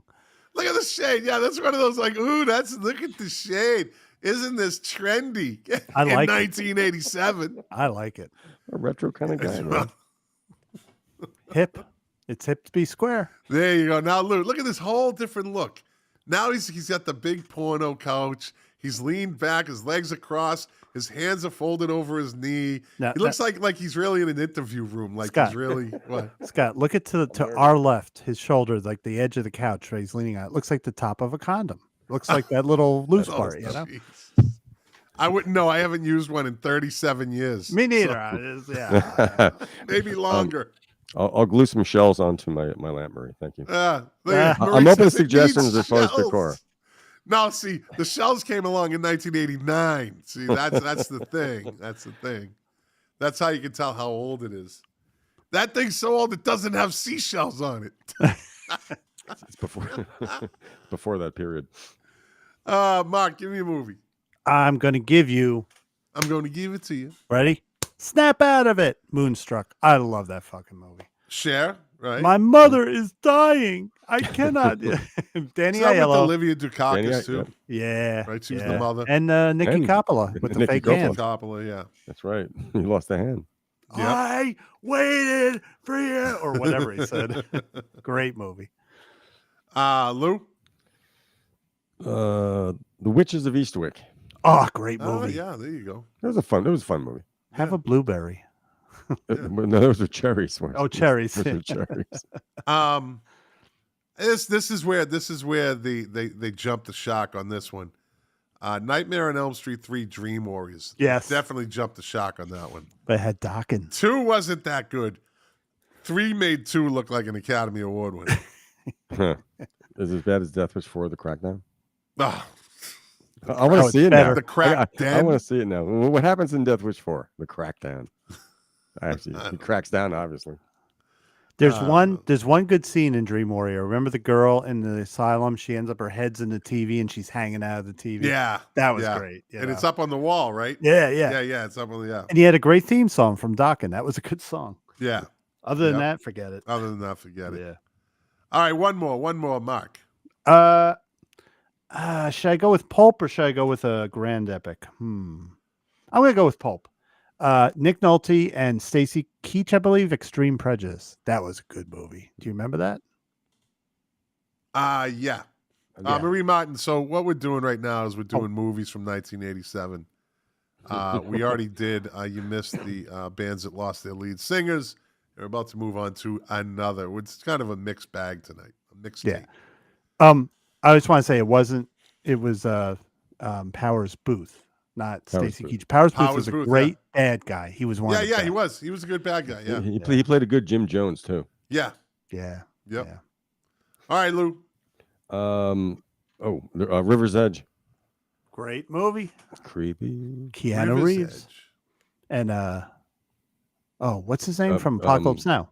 Matthew Modine. No, Oh, Apocalypse. Wait. the guy. Yeah, it was Hey man. Oh, Dennis Hopper. Yeah, he was in that. Yeah. Very bleak looking Played movie. Frank. I think he Detroit. was Frank. Yeah. He's got Crispin Glover. Yeah. That nut bar. Keanu And I'm was going to great. end it with, Yeah. my name is Inigo Montoya. You killed my father. Prepare to die. What movie? It wasn't Scarface, was it? You killed my father. Prepare to die. Oh, geez, I know that quote. La Bamba. No, that didn't come out in 87, though. The Running Man with Robert Schwarzenegger. Princess I like Bride. that movie. Oh Oh. yeah, yeah. name is Inigo Montoya. You killed my father. Prepare to die. That's a movie I didn't want to see. Someone recommended it's a it. good movie. It's so a good movie. good, man. It's still that is actually a classic movie. Yeah. Yeah. It's always good, no matter what. It's just always a good watch. It wasn't what I was expecting. Yeah. Yeah. Very, very. My favorite scene was the poison back and forth. Now I have given you the. Yeah. And Andre the Giant, his greatest role, other than one episode of Sasquatch in the $6 Million Man, but Bigfoot. He played Bigfoot one episode. Did he play Sasquatch? Did he really? Yep. $6 Million Man. Look it up. Go watch the video on YouTube. I believe you. Yep. Wow. So let's move on from movies. Why was Sasquatch in the $6 Million Man? I mean, $6 Million was it a cameo or something? It was $6 Million Man versus Bigfoot. It was like a 2-episode. I don't remember that one. Yeah, it was a to be continued episode. Yeah, I loved it. Yeah, I was a kid. I was a little kid. Dude, that was the biggest episode ever. Every kid in America that was of that age that would watch it fucking remembers $6 Million Man versus Bigfoot. And I was convinced that Bigfoot was real because of that. I'm like, it's got to be real. There's one scene where they're running through, like, it looks like ice. It's slow motion, of course. Right? And it's got a it's like what it was, and they had this in Universal Studios. Fucks you up, man. Like you walk through it, but it's going around. It's like ice, right? It looks like ice. Yeah. And it's just going, and you fucking get all fucked up from it. Yeah. They had to run through that. And they said they don't know how many takes it took because they kept falling over. Yeah. Kept falling over because it fucking gets you all disoriented. Now, my memories of that scene, I see it like I see my big 70-inch TV, but we were all watching it on these small rabbit ears TVs, but it was incredible to us, you know. You only have a 70-inch TV? That's it? Yeah, I'm poor, you know. Poor. Actually, it's 55-inch. That's the biggest one we have. That's what I have. Those two little ones right there are 55. Yeah. So we got those are my secondary. We live in a small apartment, which I'm about to lose, but we live in a small apartment. apartment. Mark, don't say that. Come on, man. Don't bring us down. Can we do a fundraiser if I need I love my apartment. So I want to talk a little about. And I actually, this topic came up the other morning. Jack called me the other day on his way to work. How's he doing? He's doing good. He asked if we were going to be on Wednesday. He said if it was Wednesday, he always says there was a chance that he could have come on, but he can't come on Thursday. If there's a chance he can come on, let us know ahead of time. Yeah. We'll accommodate. I will, absolutely. So we had this small conversation. Let me ask you first, Lou. What are your thoughts on comedy concerts? The ones I've seen are, I think the Eddie Murphy ones, I thought were hysterical. Like, no, I'm talking about the whole idea of them. Like, Mark, would you go to see a would you go to a fucking a major arena to see a comedian? No. I had a chance to see Eddie Murphy, and everyone went, and I said I'd rather watch it on TV. Right. First of all, I can't watch comedy movies in a theater.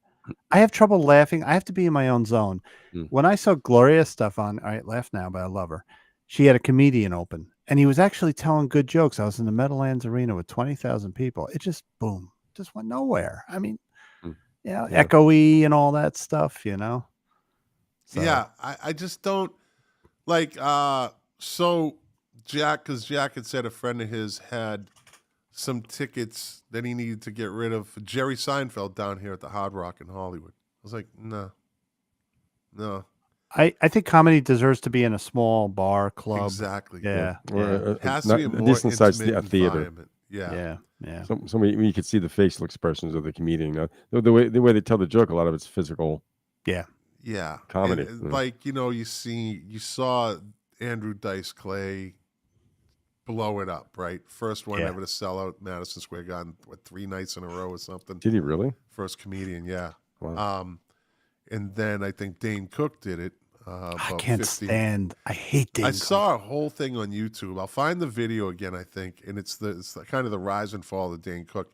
I don't. And what he got accused of, and his brother-in-law fucking ripped him off for millions. Did he get accused of stealing jokes? Yeah. Who's the guy? Karma's a bitch. That's a big thing. And there's a guy. Is it ever? There's a guy, Spanish guy. He had a show on Comedy Central, Yeah, and it he was ripped off Carlos Mencia. Yeah, And he Joe got Rogan he went got up his on ass stage kicked. and fucking just basically, Yeah. because who's gonna fuck with Joe Rogan? Guy's like a 3rd degree black belt in jiu-jitsu. Even MMA fighters say he has probably one of the hottest kicks they've ever seen. Dude's like an animal, right? And he went up on stage, and there's a whole video of it, of him calling out Mencia on stage. Yeah, He walked in from the crowd like, I'm sick of your shit. Yeah. And then you have other these comedians that were saying, oh, he did this, and he stole my joke, and this, that.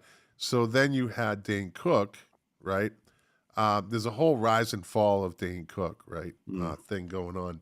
It's a whole YouTube I'll watch episode. that because It's I never got 40 him. minutes long. I never thought he was funny. I didn't either. But he, but you get somebody like Joe Rogan who says he was funny because he changed the game. Like he did something different. He was very physical in the faces and his overreactions was his style, and it really was kind of different than what everybody else was doing. It was. I don't know. Like he appealed, I think, to college kids, and he was too over the top. And that's what it was. He had a college kid crowd. And he did this. He did this one. Like I turned him on real quick, and he was doing this. Don't you hate it when someone turns around in your driveway and you want to shoot him or something like that? And I'm like, that's not even funny. You know, it's just like, But as far as Mencia, I listen to Mark Maron, and he comes from the Comedy Store, and I love the tales of the Comedy Store and all the comedians. And Mencia was Maron's a funny motherfucker. Yeah. And Mencia, when you hear him, he's doing therapy, talking to you, you know. Yeah. But he talked because Mencia was part of that Comedy Store, and there's a great podcast on a Comedy Store. But yeah, he just told the whole story on one of his shows with another comedian. His best shows are when he interviews comedians because that is a dark life. They are dark. They are not happy people. None of them. And that Mencia thing was. It was nasty. I mean, you know, and Maron basically said that, like, I don't like that fucker. And then he had him on like a month later. Don't. Yeah. Because he went on Comedy Central, had the mind of Mencia, and he did a skit of a dude's joke, another guy's joke, the Jesus thing. Yeah. Hey, where's dad? Oh, he's not home yet, or some shit like that. He was just blatant about it. So now you have Cat Williams. Have you heard that interview on Club Shay Shay? Cat Williams? No. Have you heard about it? No, I haven't heard about it. What is it? Holy shit, dude. Fucking go on Club Shay Shay. It's Shannon Sharp. He interviews Cat Williams. This dude fucking just dropped nuclear bombs. Like he just called it out, told it like it was, fucking shredded Steve Harvey, shredded Cedric the Entertainer. Oh my God, yeah. Wow. He shredded everybody. He shredded Hollywood. He shredded fucking Harvey Weinstein. He shredded black actors that, for roles that they were. Steve Harvey tried to steal his role, and then, it was just fucking, dude. Wow, I gotta listen to that. Absolute nuclear. It got 5 million downloads the first day. Wow. 5 million. Wow. Downloads. It's insane what he said. And the dude ain't lying. Like he's just not lying, right? And he talks about how Steve Harvey stole, what's his name? Hanging with Mr. Cooper. Oh. Look him up. Yeah, Hanging with Mr. Cooper. I don't know. How can I met the dude outside the Comedy Store in Hollywood one night. What the fuck is his name? He stole his jokes. He stole his Mark Cooper. Mark Curry. Curry. Yeah. He stole his whole fucking Hanging with Mr. Cooper thing. He fucking, like my brother said, he kills Kevin Hart. Fucking just slits his throat, man. And then Diddy's calling Diddy a homo. It's just, it's crazy, dude. You gotta hear it. He was on Mark Maron too, and that was a great interview. I know Williams that way he tells it like it is, man. He'll say anything. He doesn't sell out. He doesn't care. He just doesn't fucking care. And he says Bernie Mac was the real fucking king of comedy. The only reason, so you had Bernie Mac, you had Cedric the Entertainer, you had Curry. No, not Mark Curry. No, not Mark Curry. It's this other dude. And you had Steve Harvey. and they were the movie The Kings of Comedy, right? Yeah, yeah. And the only reason Steve Harvey went on last, right, because he's supposed to be the king of comedy, it's because it was his tour. Ah, it was his tour. I never found him funny. I never really. And him. Cat Williams, you got to listen to the interview. Yeah, I got to hear that. Got to listen. He fucking destroys. I like him. He's a great Family Feud host. He's awesome at that. That's his, But I never liked his stand-up. I wasn't. That's why he never made Hollywood. Who wants to listen to some country bumpkin booba can't even talk, say it. Fucking kills him, dude. Kills him. So yeah, listen to that podcast. Hey, what's your brother saying there? What's that mean? Mark, you got to stop being normies. Norm. No, not normies are just people that aren't into real pop culture and listening to all that stuff. I know. We're boring. I know you know. I got So yeah. So comedy shows. My I listen to NPR. I'm boring. I listen to Sweaty Balls, and all that stuff. So now we will talk about the winds in Idaho. The winds blew real fast today. I used to listen to Fresh Air when it was good. And then I noticed. Here we go. No. Listen, I know you probably listen to it. But all of a sudden, she started getting political. And I started noticing. This is back in the day, dude. We're talking the mid-2000s to, right before Obama. And then during Obama, I noticed, because I listened to it all the time on my way home from work. And she started getting political, and she started showing a leaning. She used to have just good interviews. It may be for ratings, even though she's NPR. It drove me away. I stopped listening to it. Wait, what was this, Scott? What was this? Oh, dude! So I posted this video the other day. And some people don't watch these, but it was from Boss Witch from HR Puff and stuff, right? But it was the movie. It was a movie, and Cass Elliot plays one of the witches in the movie. It's hilarious, right? Cass Elliot? Yeah. So Martha Ray plays Boss Witch, and when she comes into the castle, they're like, Boss Witch is coming. This little rat dressed in a fucking SS uniform with his hand out, right? No. Yeah. Dear witches, Boss Witch is here, sing Heil. I'm like, oh my God. It's so great. I would have thought I was watching Hogan's Heroes. You can't do that shit today. It was in a kid's show. It was a fucking kid's show. It's on my It's on my Facebook page. It's hilarious. I worked for a guy that a little Nazi rat. I worked for a guy. Ironically, his name was Dick, and he was of German descent, but he was born here. He did look like Adolf Hitler. He really did. Jesus. And he used to say, I hate that Germans are always depicted in every show as Nazis. It burns my blood. And I'm like, well, you know what? World War II was a big thing. Bugs Bunny, they would show Germans, You know who looked exactly like fucking Hitler? Mo Howard from the fucking Three Stooges. Yeah, he had a Hitler thing going. And Charlie Chaplin, too. Yeah, absolutely. Charlie Chaplin had a little Führer mustache there. Yeah. And did Mark have that? Hitler ruined that look for everybody. Did Mark had a Hitler mustache for an episode? For everybody. Well, the Hitler mustache. He Does the Hitler mustache went from here to somewhere else on the body? There we go. Remember Opie and Anthony? Remember Opie and Anthony? We're not talking about 1987 porn movies here. No, Opie and Anthony. I'm just saying. Okay. And I'll end comedy concerts on this. I'm not a big fan of I wouldn't go to an arena to watch a comedian, right? Yeah. They're designed for small, quaint. You got to hear places. the echo off the back wall. It's quieter. Yeah, the clinking of the glasses. Yeah, it's just all the ambiance of being in a club. Now, you can have a club with maybe a couple hundred people in there. That's fine. Yeah. But anything over that, you start getting into theaters. Yeah. And then arenas. Yeah. Right? It's like, I think it just loses the whole thing. Now, I'll watch one on TV, like my brother said, Richard Pryor or Eddie Murphy Raw. Like, I watched it. Because the camera's right up there. You see him. Yeah, and it's funny, but I wouldn't go there. Just, I don't know. It's just, they need to be in an intimate environment. That's what comedy clubs are designed for. When I was a kid, I used to go to my library, Hillsdale Library, to get records out. And I had this thing about stand-up when I was under 10 years old. I don't know why. So I got out a Woody Allen album from the 60s when he was doing stand-up.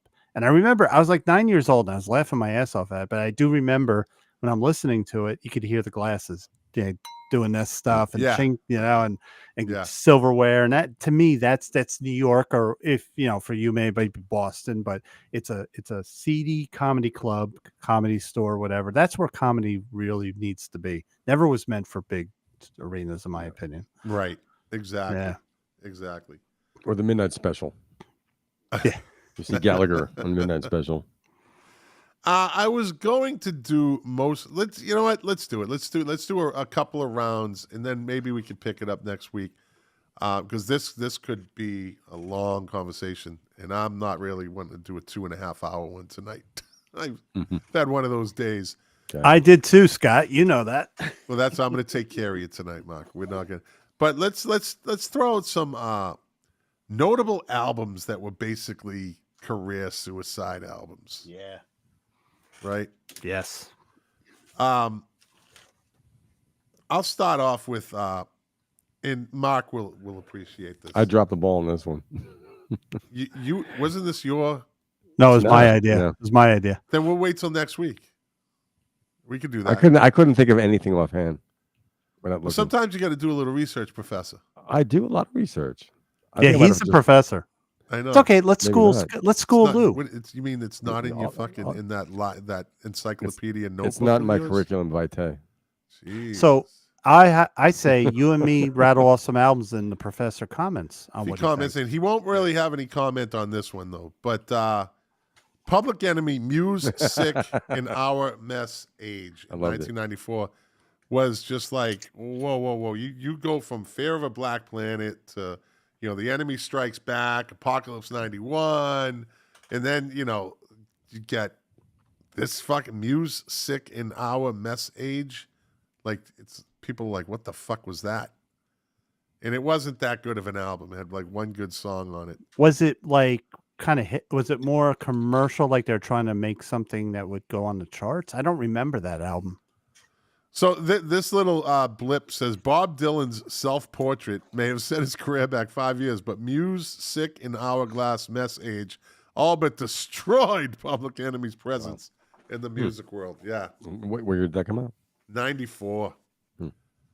But rap was changing around that time. Yeah. They were trying to kill the message in the record industry. I heard a whole thing recently on the music industry got together and they wanted to kill that message, that black, because everything used to be black, red, black, and green. You know what I mean? Like Africa and going back to the roots and power to the people and fight the power. And all of a sudden, private prisons started getting made in these companies. Like we need prisoners.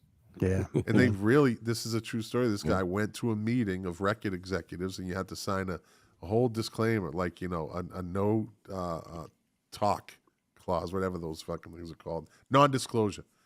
And they said, we need to change hip hop. We need to make it more, radical.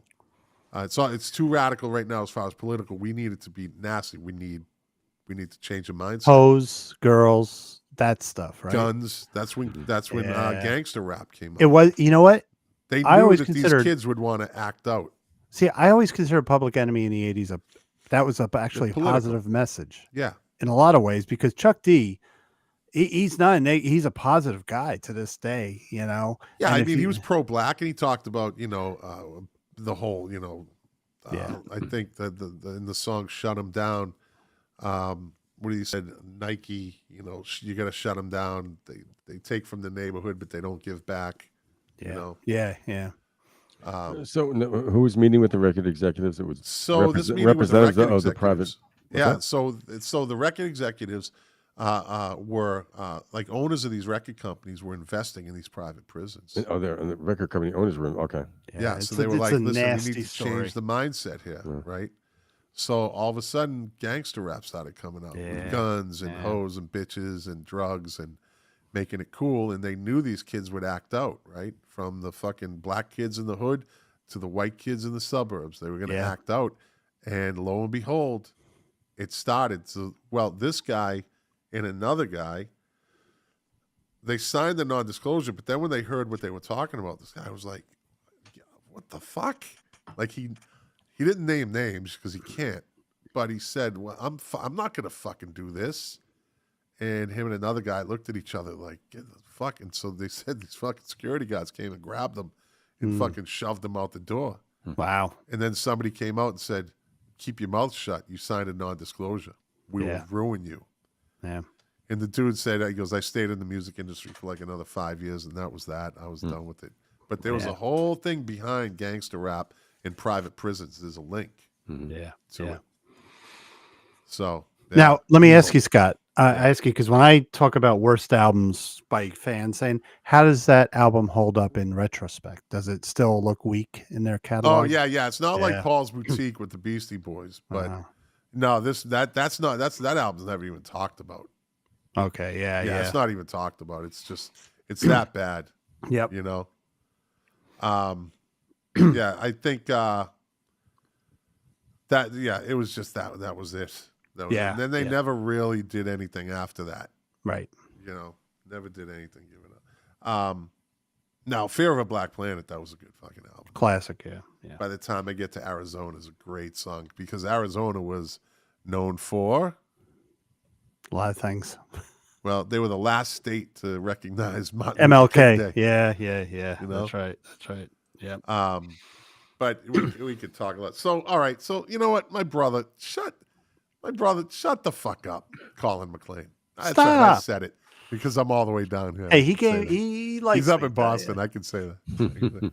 He's like, PE was one of my top 10 all time.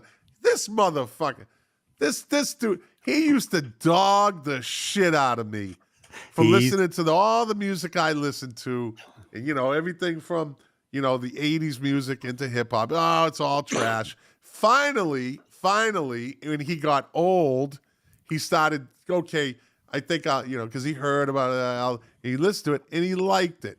And he's this guy. He's this motherfucker, okay? And we all know him. Lou, you know one or more. Mark, you know one or more. And I'm going to use this as an example. I was listening to U2 in like 1983, right? 82, right around that time, when they weren't even really popular. First album had come out, and I Will Follow was kind of a, it was played, but it was, and this guy I worked with turned me on to it. And I started, and all of a sudden, I'd be listening to U2, and they come out with fucking like, Unforgettable Fire, and people are like, hey, U2. Then, War comes out. No, it was War. Everyone's all of a sudden a fucking big U2 fan. They're the biggest fans in the world. Oh, I love U2. Like, where the fuck were you the test 2 albums ago? Yeah, no, the test is, do you like October? Because that's the album that, if you're a real fan, October I love a great that album. Yeah. It's totally different sound than U2 Boy. Yeah. And then War was a totally different sound. That was the beauty of U2. They changed their sound. They were smart enough to say we're not going to get pigeonholed by one particular sound. So every album was different. Right. Which made them just that much better. Yeah. No one really noticed it unless you were a real fan. Yep. But I noticed it right away, the difference between October and Boy. Oh, totally different sounds, right? Boy was great very songs. Boy to me, when I think of Boy, I think of the drums. It was a drum album. The drums are jarring. Yeah. Whereas October was almost an atmospheric album at times, which was kind of like what Unforgettable Fire was. Every album is different from them. My brother wrote, yo, back off, OG, triple OG. What the fuck? This motherfucker. And then he starts telling me, I was listening to Public Enemy back in the night. No, Colin McLean, you were not. I'm telling you, you don't know what he would say to me. He would dog me. Listening to that crap. Typical white boy response to rap. African Bambaataa. He says Boombada. African Boombada. I was an original fan. He doesn't even know who African Bambaataa is and what he means to the fucking history of rap and hip hop. Doesn't even know. He likes Planet Rock. Every white person in the suburbs, if it wasn't fucking Sugar Hill Gang, fucking hip hop, hippie to the hippie to the hippie. Then that was the big fucking white boy song, right? Oh, that actually broke the suburbs. It broke the suburbs, right? It really sent rap into the stratosphere. Rapper's delight. Yeah. But then all of a sudden, dance music came around, and let me see if I can see. Let me see if it's this one. I'll try with this one. Rock, Planet Rock, don't stop. Rock, Planet Rock, don't stop. right? Planet Rock, Yep. right? Right? Fucking white boys love that song. That's the only reason he knows African Bambaataa. He doesn't even know who African Bambaataa in the rest of the name of the group is, right? Do you know, Mark? You know what? Why don't you let him call in, or why don't you get him on the phone? He has to defend him. His phone is what he's watching it on, so he's watching. And I'm not going to claim to be a scholar of. You've schooled me on a lot of stuff, so you can know tell me what the rest of it is. African Bambaataa in the Zulu Nation. That was the name of the group. African Bambaataa was the DJ. African Bambaataa in the Zulu Nation. He's saying he was an original fan. Get the fuck. He says, yo, back off. Yo, back off, white boy. I think he's getting you goat, as we used to say back in the day. Cracker-ass motherfucker. Now, I've told you, Scott, that Wu-Tang. Oh, now he's talking Wu-Tang. Look at this motherfucker. Although I did get him a Wu-Tang Clan jacket so he could try to be cool, but, I don't think he wears it. I think the ultimate hip-hop song that reached into the suburbs for me in New Jersey was Jump Up. That Jump everybody. Around, greatest one-hit wonder ever. Because it was safe. They were white. Yeah, white Irish they were guys. Irish, White and Irish the video guys. was a bunch of people fucked up drinking. Yeah, on St. Patrick's Day. Yeah, in a bar. Yeah, it was fucking brilliant marketing. I've told you that I think I said it before, is that when I first heard Public Enemy, what I loved about him was that I was a heavy metal fan, and it was back in the day, heavy metal had passion. Not them in Anthrax, Bring the Noise. Oh, well, no. I heard Fear of a Blank Planet, and I said, the Black Planet. Sorry, Blank Planet. That was Porcupine Tree. And it was, to me, it was the same as like Anthrax, whereas they really felt it. It was hard rock to me. It was like a driving beat. So that's the kind of, I'm not into the West Coast as much, but you kind of showed me I was on some the West Coast, so I was. I like both. the East Coast, hard driving. Bam. Yeah. Bam, Two totally different sounds. Yeah. But I liked it all. Man. Yep. All right. Yeah. Let's. Where were we? Oh, so albums. So do you want me to bring up an album that? Bring up an album. Okay. So I have a criteria. I have 3 criteria. An album that bombed. Were the fans' reaction justified? And in retrospect, how does it hold up? So I'm going to come up with one of the all-time best. Queen, Hot Space. Totally killed them in America. That album came out, died. Now, were the fans justified in hating it? Yes. They went to R&B too quick. They shouldn't have done an album of a whole side of R&B music. It was right after The Game. It was right after Another One Bites the Dust. They were on top of the world. So the fans were justified in not liking it. I understand it. In retrospect, when you listen to it, it's a good album. It's got some really good stuff on it.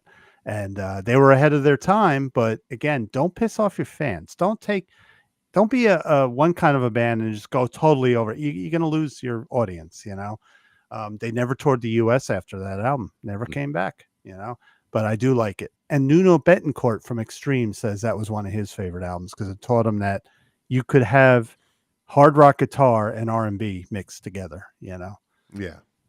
And it did have one big hit, Under Pressure, but it was nothing like the rest of the album. I hate that song because of what's his name. Nah, I'm not a big Queen fan, really. Yeah, I am. It's more Freddie than anything else. I just like Freddie. Yeah, he's a little bitch. I liked him. You got any other terrible albums there? My fucking computer's this. I think it's just some of the. I think you need a better support team there. Fucking reload? What the hell just happened here?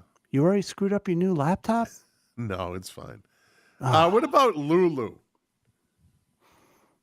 All right. 2011, Lou Reed and Metallica. You know what? Yeah, Metallica takes the hit on that one. I'll base my criteria. The fans had a right to hate it. If you're a Metallica fan, you don't want to hear that shit. I think down the road it may get like Lou Reed just did whatever the fuck he wanted. So in Lou Reed's catalog, it may hold up better, Yeah. What year did that come out? 2011. What did the critics say? Let's see. What's the little thing? It's tough putting this album above other career suicide albums that have more history on their side. See Hole's Celebrity Skin and Garth Brooks' Chris Gaines Vanity Project. But the volume of toxic pre-release publicity surrounding Lulu automatically qualifies this as a top 10 entry. From the beginning, music writers and more than a few Metallica and Lou Reed fans balked at how nothing positive could come out of such a pairing. But just like excessively negative reviews can make movies like Batman and Robin and Catwoman essential viewing for movie buffs, Lulu became a must-listen event in its own right. Indeed, Lulu represented one of those rare moments that brought in people from all different musical backgrounds. You may not have picked up the album, but chances are, if you have a Velvet Underground or Metallica record in your collection, the element of curiosity made you at least give one of the songs a listen. One of Lulu's most notable accomplishments was how it gave some rock critics notoriety just because he or she wrote positively about the album. And for all the talk about how Lulu was destined to be one of every critic's worst of list in 2011, the album actually placed higher than such well-received release cut like copies Zonoscope and Lucinda Williams Blessed in 2000. You know why? Because when Metallica put anything out, it sells initially. It's going to sell like hotcakes, you know? Yeah. But Metallica fans, I've got tired of Metallica because I kind of like, my thing on Metallica is they put themselves in a box. They're not Led Zeppelin. Led Zeppelin did acoustic. They did all different kinds of music, you know? So Metallica have to do this hard driving music. I think they were just trying to look for something different and their fans don't like it, you know? Yeah. So until they're 70 years old, they kind of do this. And I got, I'm tired of it too. But as a Metallica, if you like that, if that's what you like, you would hate Lulu. You would be like, what the hell is this? You know? Yeah. Yeah. All right. I'm going to move on to You Make the Call. Great. I get 10 of them. Awesome. All right, Lou. All right, Mark. Lou gets the first pick on this one. Lou, You Make the Call. Better song. You know what I mean by better song. Don't be like Jack and go, well, it's all perspective and blah, blah, blah. Which song do you think is a better song? By the way, your brother just made the statement of the night. He's right. Metallica overrated? He's a fucking lunatic. No, he's right. No, he's not. There's no way Metallica is overrated. Listen to One. Oh, yeah, that's great. That's great. That's great. You're right. It's a fucking masterpiece. If they were overrated, overrated bands don't create masterpieces. You know, they just, no. They lost it. They just lost it. As they get older, they're heavy metal. I mean, how long can you, I mean, once they cut their hair, you saw like, I went to maturing. I quit the band and went to therapy, but I'm going to sing, you know. Some Kind of Monster. Hey, Colin, if you've never seen Great movie. I've seen that. If you've never seen the documentary, you might have a different take on Metallica.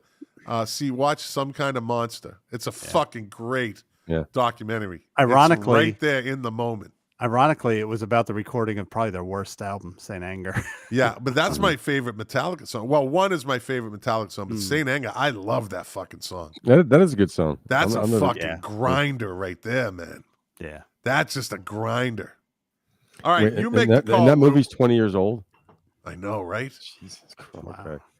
Okay. You make the call, Lou. Better song, Baker Street or Stuck in the Middle with You?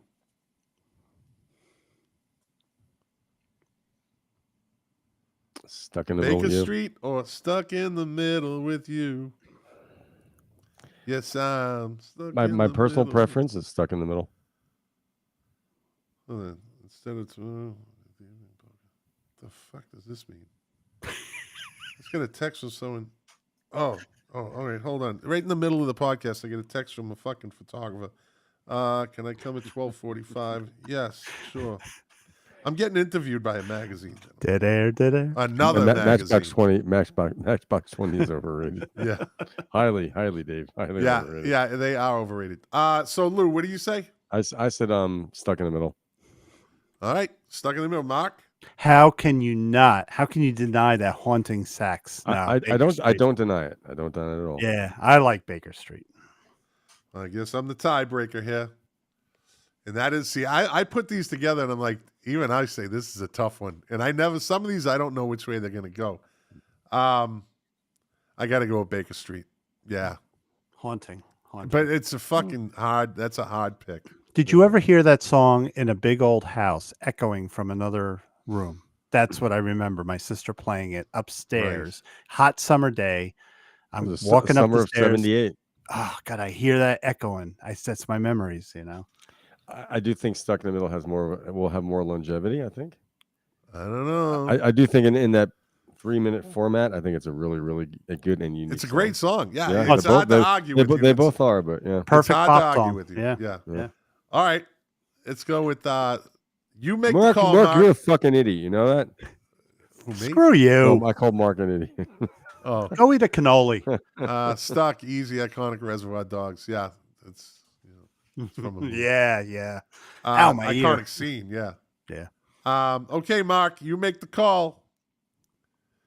Supertramp edition. Okay. Goodbye, Stranger, or Give a Little Bit. Give a little bit. I'm going to go with Give a Little Bit because it's got that acoustic strumming, which I'm a sucker for, like Randy Jackson and Zebra and all that. So, yeah, Give a Little Bit. I'm going with that. Lou? Goodbye, Stranger. I'm the tiebreaker again. I have to go with, again, these are hard for me too. That's why They I put are them hard. together. I got to go with Goodbye, Stranger. Great song. It's just, Great again, hard. The intro. There's no real wrong answer here. Really? Right? Give a little bit. No, there's not. There's not. You know, Yeah. Give a Little Bit is a Roger Hodgson song because he was a guitar. He played the guitars. And, Right. And the other song is more of the, what's his name? The keyboardist, you know? So, yeah. He's called the other guy. The other guy. I forgot his name. Rick Yeah, Davies. the other guy. Rick Davies.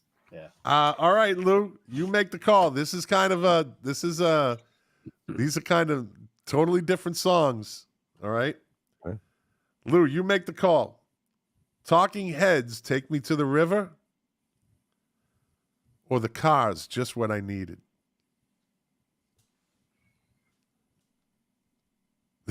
Cars. Oh, okay. I'm not a Mark? big Talking Heads fan. Max pouring his fucking yellow Dove wine, yellow Yellow turtle, jacket. yellow And jacket. you gotta love this. I'm putting it back in my cooler Yellow bag belly. on top of my ShopRite ice packs that cost 99 cents each. Nice. Nice. Maybe I don't deserve this apartment. Maybe I really gotta leave. He's drinking that If yellow I bellied deserve this sapsucker wine. apartment, I would have a wine cooler fridge up here. Oh, Jesus. And if I keep this apartment, I will get that. Anyway, Take Me to the River, Talking Heads, or Just What I Needed, The Cars. you know what? Lou said Just What I Needed. Just what I needed. Circuit City made me hate that song. It was just like I heard it every two, and I hate a song in an ad. It's not the car's fault. So I'm gonna say Take Me to the River because I do like the way David Byrne sings it. Well, You Tina know. Weymouth's bass is Oh fucking, yeah, I mean, and the drum reverb. Yeah. I got to go with Take Me to the River. It's just such a unique. And hey, listen, again, no wrong answer. Just What I Needed is a They're fucking both great great songs. song. Remember we talked with Jack on that one show, which album better, the first album and Candy-O. I still like Candy-O better, but I listened to the first album the other night, and I shouldn't hate on it because I was just sick of hearing those songs, but it is Right. a great album. What a great first album. All right, Mark, you start. It's your turn, right? Yeah. All right, you make the call. Rolling Stones edition. You make the call, Mark. Okay. Emotional Rescue or Miss You? That's an interesting one. I think Emotional Rescue is more trashy, and it's a forebringer of kinds of music that were to come. I don't know. I'm gonna go with Emotional Rescue. I love that The fucking song. fine Arab charger. Emotional Rescue. You will be mine. It's dreamy. It's dreamy and It's weird. space. It's a weird song. It's a You really will be weird mine, song. You will be mine. Little or saxophone mine. in there. You know what I used to think when I saw Ahmed Erdogan? I always, whenever I hear "You will be mine," I think of Ahmed Erdogan, the president of Atlantic, saying that. Imagine looking at a girl and saying, I will be your knight Night in in shining. shining armor. armor. I'm going to say that to Dr. Vera tonight, right before we go to bed, in the creepiest Mick Jagger voice I can. You may be out of the house tonight. Lou? Well, I really like Emotional Rescue for the oddity of it. I'm going to go with Miss You. I think it's an overall better written song. Also, at that time, that was the Stones going disco. Yeah. A lot of bands went disco. They at that went time. disco, but you know, but Rod they did Stewart it. went But disco. they did it great. They did It's it good. And It's I trashy. I do think it's one of their classic songs, though, and Yeah. you know, it's not their greatest period either. You know, Some Girls is a good Well, record. Some Girls fucking one of the That's greatest their last albums. great. It's like their last great record, really. They right? were I don't know. truly. Tattoo You is a great fucking Yeah. album, man. Yeah, I mean, That was what I like Voodoo about Some Lounge Girls. was a good album. That was a great album. Yeah. But the Some Girls period was trashy, and I have a DVD from that period, that concert tour. So Mick Jagger was hazing Ron Wood on that tour. He was grabbing his crotch and everything, you know. They were truly trashy, and I like it. So Miss You is a trashy song. I get it. I love it, you know. I think it's. I mean, just musically, I think it's a better song musically. Yeah. Although So Emotional I Rescue will- is very. It's interesting. I mean, the two interesting songs, but Yeah. You know what was slightly disturbing about that Some Girls tour? Charlie Watts had like a buzz cut, and he looked like a skinhead. Like it was a really strange haircut, and he looked angry, you know, on that tour. Yeah. Puerto I Rican have Girls to is go dying to with- meet you. I gotta go with. Fuck, I love Emotional Rescue has good memories, but so does Miss You. I mean, it's a fucking tough one too. I guess I got to go with Emotional Rescue. I don't know. For some reason, I just got to go with that. Maybe I can't say better memories because they both have unique memories in my. How do you think Casey Kasem? The first time I heard it, I had my little AM radio that looked like a Coca-Cola can, and I Don't hear you wish Casey you had that Kasem. today? Yeah, and I see Casey Kasem going, and tonight on number 5 is Emotional Rescue. And you can imagine Casey Kasem going, "What the hell is this?" You know. All right, Lou, you make the call. Tom Petty edition. You make the call. Don't Do Me Like That. Or I Need to Know. Talk on the streets as you may go solo. Or dun, dun, boom, dun, dun, boom, dun, dun. I gotta say, I have to go for Sentiment. They're both two of my favorite songs of his. Right. I mean, I'm going for sentimental reasons because I learned how to play drums to that song. So Don't Do Me Like Don't That? Do Me Like That. Yeah. Yeah, that's all right. All right. Mark?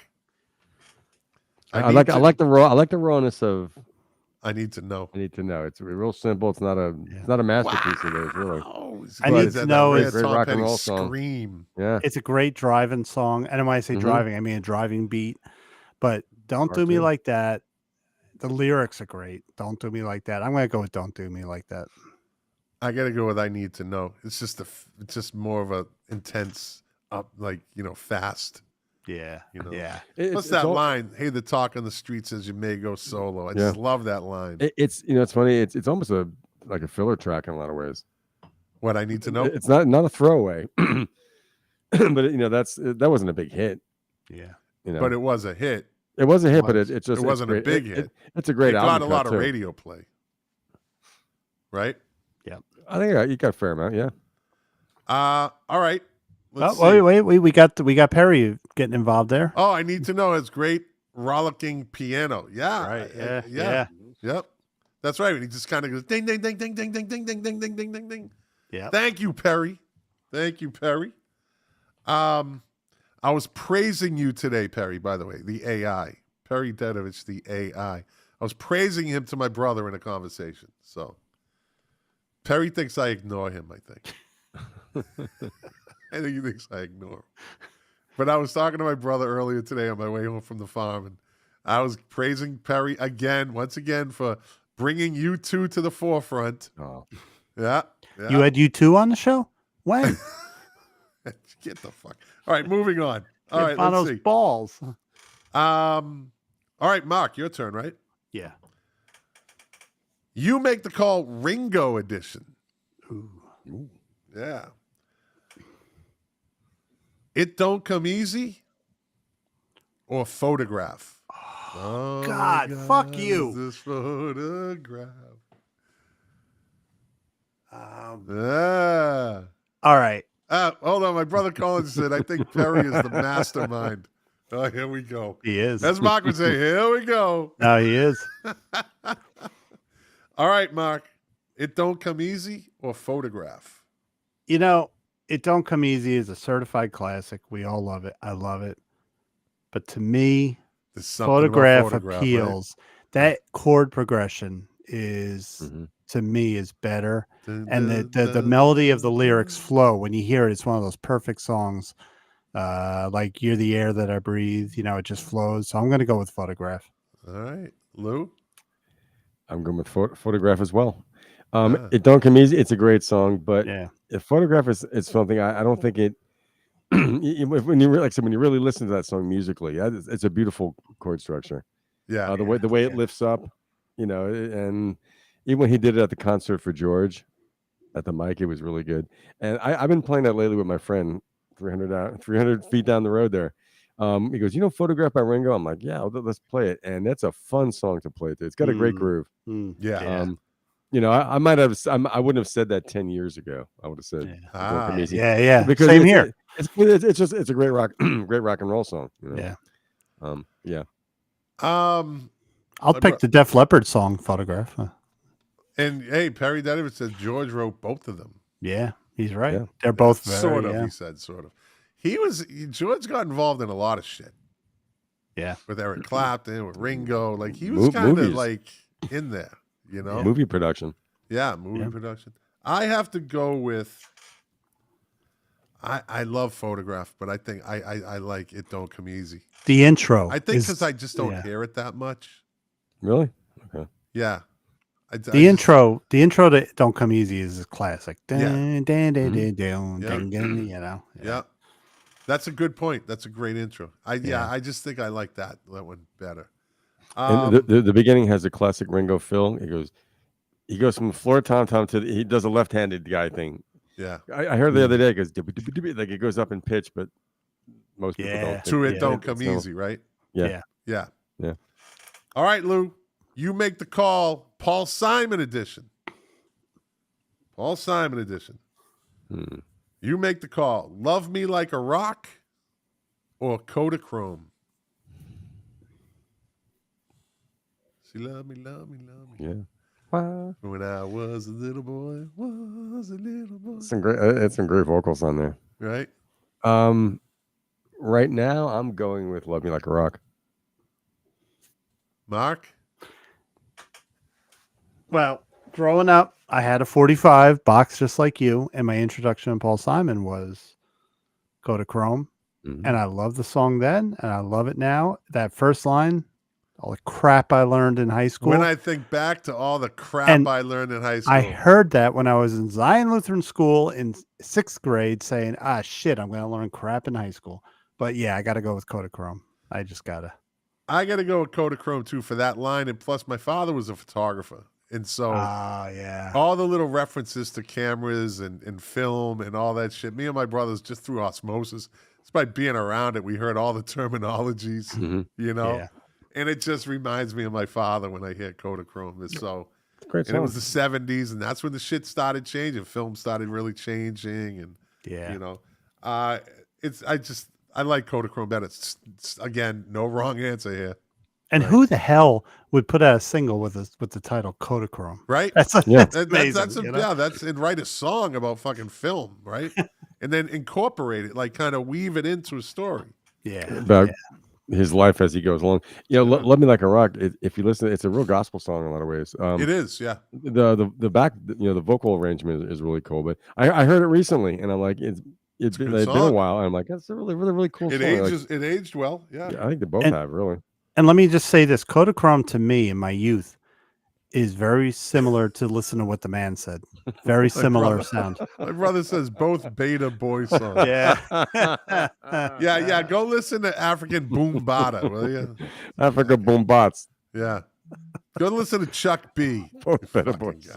Africa Gugatsa. Yeah. Go listen to African Gugats. All right, Mark. Okay. You make the call. Another opposite side of the spectrum choice. All right, Mark, you make the call. Ramblin' Man or Goodbye Yellow Brick Road? Both tell good stories. Ramblin' Man for years it still is one of my favorite songs.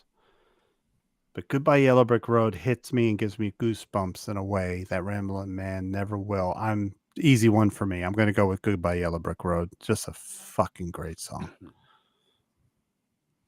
All right, Lou. Ramblin' Man. Okay. It proved the Allman Brothers were more than Greg Allman. Yes. It's Dickie Betts is one of his shining moment, really. It was his first big shining moment. That was their first Southern rocking sounding song, right? As far as that straight ahead, like a Southern rock thing, maybe. Yeah, I think Goodbye Yellow Brick Road, I'm kind of burnt on it. But good call, I just... My brother's an Allman Brothers fan. He said Ramblin' Man was a sellout song. I think they needed a radio hit. Yeah, well, I don't know. That's how you sell albums. I don't know if it was calculated or not, but it sounds pretty natural. But yeah, I think it was Dickie Betts. Just finally, with Dwayne gone, he kind of got more power in the band, and because he's a Southern guy, he does the Southern rock sound. Yeah. Did my bottom TV just go up behind me? Fuck, it did. What's going on with you tonight? You dropping out? Easy. Yeah. I'm gonna have to go with Goodbye Yellow Brick Road. I just think it's more of a bigger song. I think it's an iconic song, and you just never really. I never really get sick of it. In the right mood, I'll cry over it. It's just one of his best, Elton John's best songs. You don't really have to go all there. I do cry, Scott. I cry. Scott, I cry. And you also, I don't cry when Ramblin' Man comes up.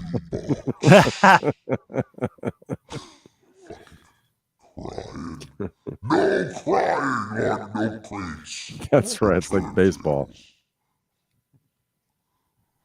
Then you got this. I'm Mark Smith. I listen to Yellow Brick Road and I cry. Boo-hoo, fucking hoo.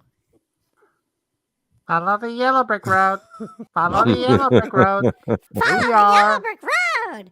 Follow the Yellow Brick Road. The Lollipop Kids. The Lollipop. We are the Lollipop Kids. Moving on.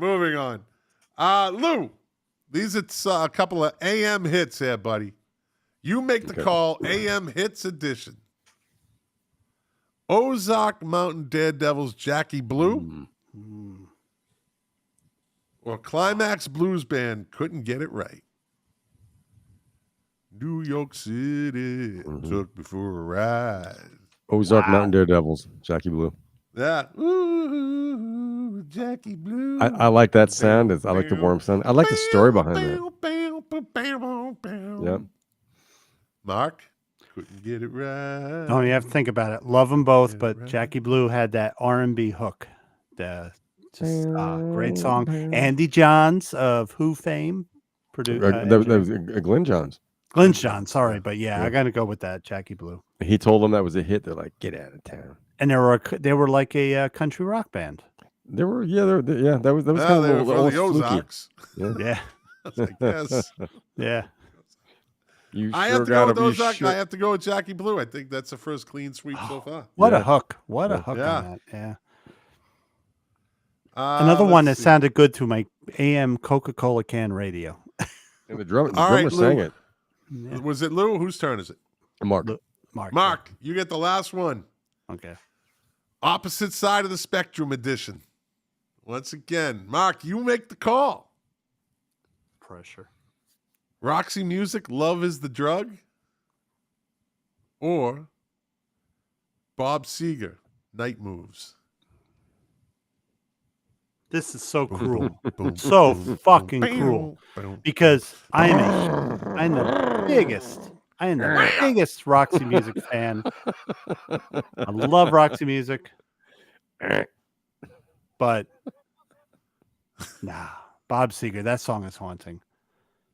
Night Moves? You know what? Woke up last night to the sound of thunder. That lyric gives me goosebumps. Oh God. Yeah, I'm going with Night Moves. Do you cry, Mark? No. Does it you know make what? you cry? No. I go. I woke last night to the sound of thunder. No. The Scott. Exorcist. I go like this. Thunder. Thunderstruck. Thunder.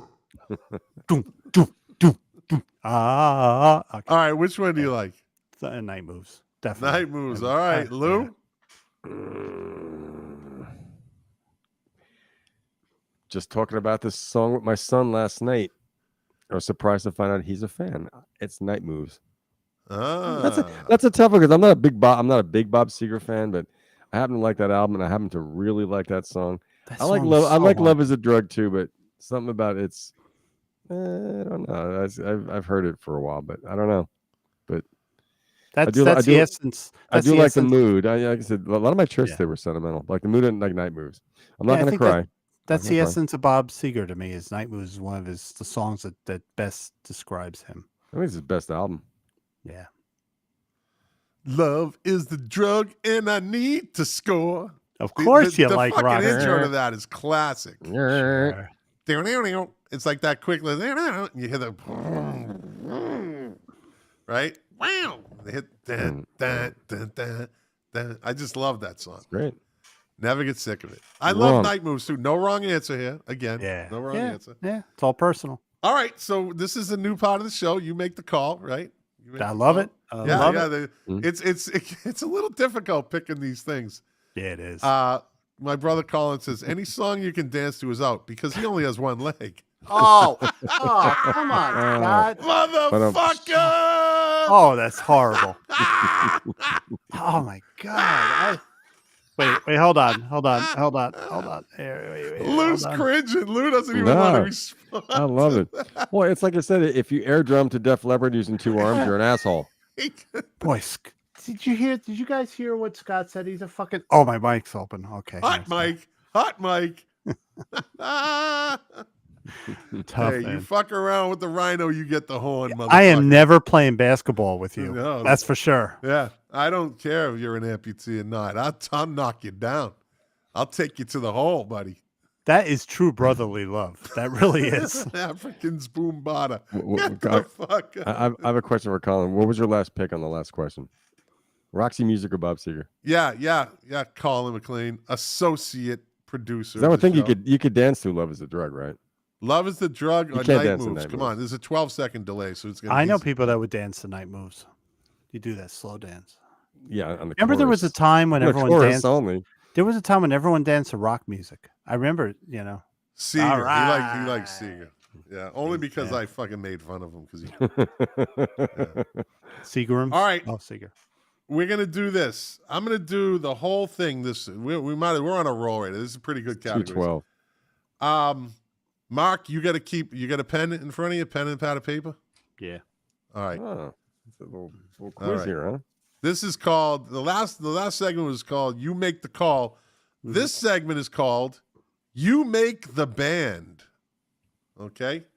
So I'm gonna start off with Mark. Okay. And then the next question will go to Lou, and then the next one to me, and then the last one back to Mark. And then next week we'll do it. Lou starts. So Mark will get 2 picks. All right. We're going to put together our own, say, superstar band, right? Yeah. So I have 3 drummers. And I'm going to name the drummers. And Mark, you pick. And then Lou, you pick. And I have the leftover. All right? Second sloppies. Yes. All right. So you make the band. And you have to write down the pick that you took. Yeah, Mark's going to write them down. Write them. I'm keeping score. Keeping score. All right, here are the drummers. Mark. Yeah. Alex Van Halen, Tommy Lee. Now, I didn't go with the regular, like Neil Peart, John Bonham, or Keith Moon. I kind of, with these, I went a little out of the box, a little deeper in. So, Alex Van Halen, Tommy Lee, or Lars Ulrich? Mark, pick a drummer. I'm going with Alex Van Halen. Fuck you. All right. Well, that's what you get the first pick in the draft. Hey, it's like a draft pick, yeah. Yeah, Lou. Fuck Tommy you. Lee. Tommy Lee. Tommy Lee? Yeah. I wrote down Big Dick. Okay. I'll take Lars Ulrich. Okay. You have to. Shut the fuck up. You get the last pick down. All right, Lou, bass player. Flea from the Red Hot Chili Peppers. He is a flea. Robert Trujillo from Metallica, or Lemmy from Motorhead? Flea. Flea? All right. In the Circus. Okay. I got to go with that fucking raw, just that raw, unique sound that Lemmy played the bass like he said it like an electric guitar, like a lead guitar with no top 2 strings. That's what he said. He created his own sound. He was actually a rhythm guitar player at first, and he moved to bass. So I got to go with Lemmy. Okay. And so I'm thinking Tommy Lee and Flea are a pretty bad rhythm section. What's that? I think that would work. Tommy Lee and Flea on bass and drums, respectively. No, I don't know. They're fucking both really good at what they do. Tommy Lee's a steady drummer. You'll see. It'll all pull together. Your band will pull together, and then you make a decision. So that leaves you at Robert Trujillo. Okay. I love him. Great right. bassist. Great bassist. Now I got lead guitar. First pick. The choices are Billy Gibbons, Joe Walsh, or Joe Perry for lead guitar. I got to go with my man Billy Gibbons. I just think he's more talented. He has more skills. That's just my pick. So Billy Gibbons is my lead guitarist. I would pick him too. Mark? Who are my 2 picks? Joe Walsh or Joe Perry?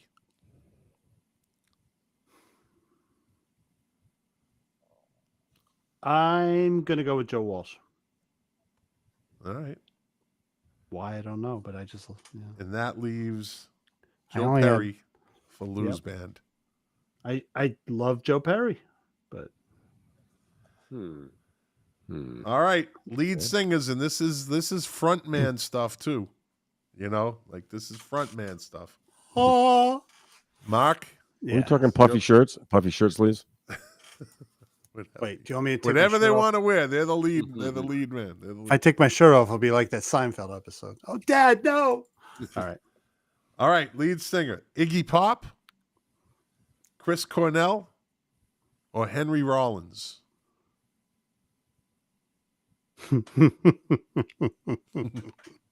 Mark. Henry fucking Rollins. I love him. I fucking love him. That was a no-brainer. Lou, Iggy Pop or Chris Cornell? Iggy. Ah, I got my man. I would have picked Chris Cornell first, so it worked out for me. Yeah. It's good when you fall to third and it lands right in your lap. All right, do we have a bonus of a zither player? Is there a keyboard player? No. This is the basics of a band, right?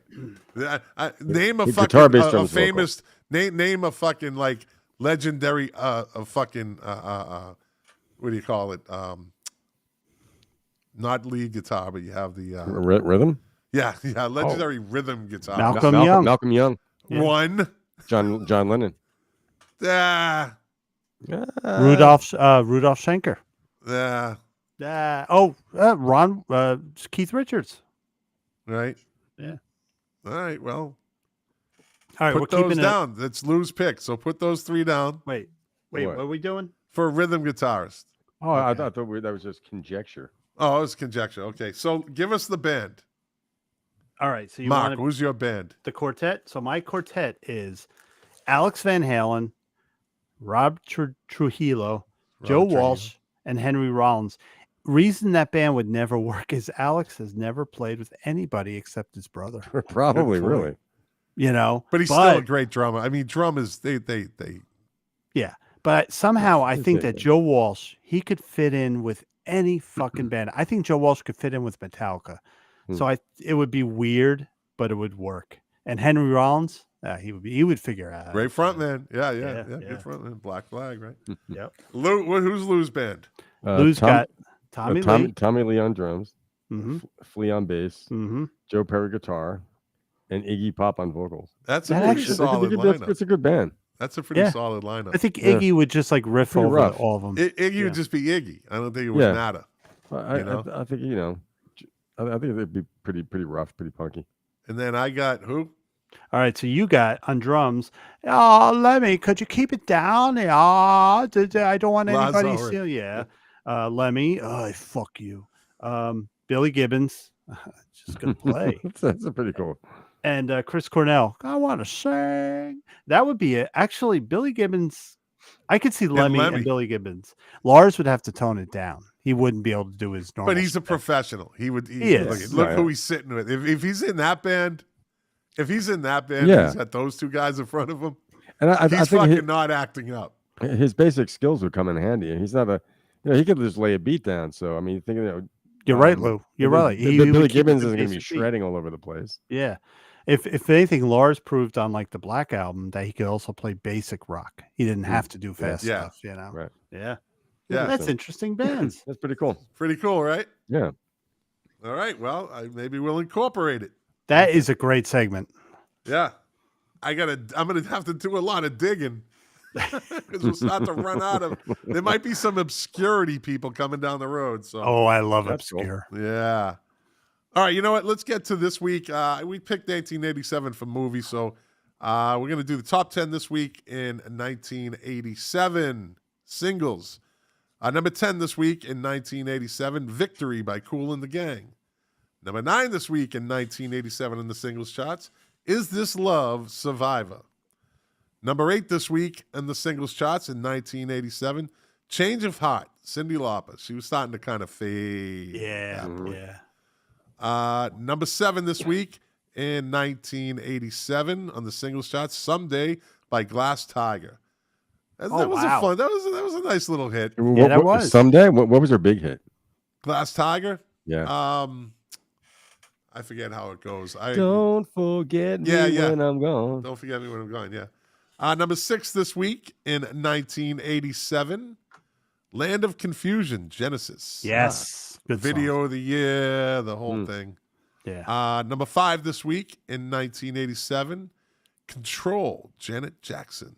Miss Jackson, if you're nasty. Oh, great. Number 4 this week in 1987, actually one of her better songs, Open Your Heart by Madonna. Good song. Yep. Number 3 this week in 1987 on the singles charts, Shake You Down, Gregory Abbott. Oh, I love that song. I love that song. Number 2 this week Well. in 1987 on the singles charts. I actually really like this song, C'est La Vie by Robbie Neville. Yes. C'est La Vie. C'est La Vie. Good song. Did It's just he ever? the way it goes. I thought he was part of the Neville Brothers, and I saw his picture, and I go, "Nope, he's not part of the Neville Brothers." No. And number 1 this week on the singles charts in 1987, it was a re-release, At This Moment by Billy Vera and the Beaters. He was big for 5 minutes. Yeah, but his mother is one of those 80s bands that he had it was an all-star show. Band, Lou, and he had Jeff Skunk Baxter in the band. Yes. His mother is a very famous old actress. Billy Vera, I think. All right, let's see how it matches up with the album charts. The top 10 albums this week in 1987. Number 10, Control, Janet Jackson. There you go. Mm-hmm. Number 9 this week in the album charts in 1987, Dancing on the Ceiling, Lionel Richie. Hated him back then. Number 8 this week on the album charts in 1987. This is a big one. This was a big one. 4, Huey Lewis and the News. Oh, good album. I like it. Number 7 this week on the album charts in 1987, True Blue, Madonna. Very toned down Madonna, I believe in that. I love that album. That was one of the first CDs that I bought. Okay. Yeah. Number 6 this week in 1987 on the album charts, Night Songs, Cinderella. Don't know when it's gone until it's gone. You know what? Worst song on the album because that album was good. Cozy Powell played drums on that album. That was a good album. He needed that song money. Sucked. How much money did he need? Cinderella were better than you think. They were a good band, but that song sucked. You'd have to convince me. All right. Let's see. Number 5 this week on the album charts in 1987. This was a big hit this year. The Way It Is, Bruce Hornsby and the Range. What a kind song. of a come and go. That was a great song to hear. Yeah, that was absolutely. That was almost different when it came out because it There's a lot of hard rock, Bon Jovi and the hair metal, and then he had this piano kind of thing, So this is what I don't get. How does it number 5 on the album charts, but there's not a hit, not a single on it in the top 10 of the singles because charts? because people liked the whole album. It was a different kind of fan. Like I think it was probably a different way to chart them. The single hit the top 40.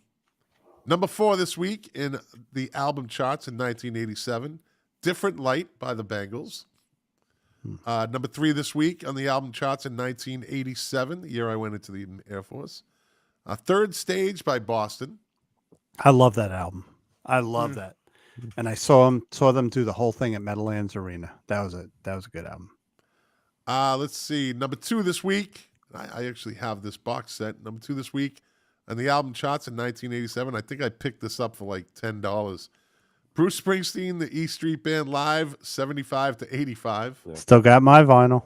Yeah, I think I got it literally for like $10. Lou, I got mine from Music Merchant. John Schlapek had his first midnight opening for that one. Wow. Yeah. Number 1 this week on the album charts in 1987.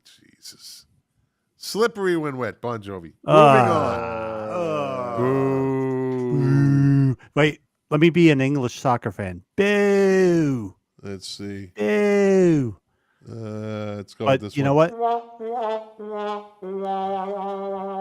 The one song off that album was my high school senior class song, Never Say Goodbye. That was that we adopted it. Anyway. Hey, time for This Day in Music. Hey! Yay! Yay! Woohoo!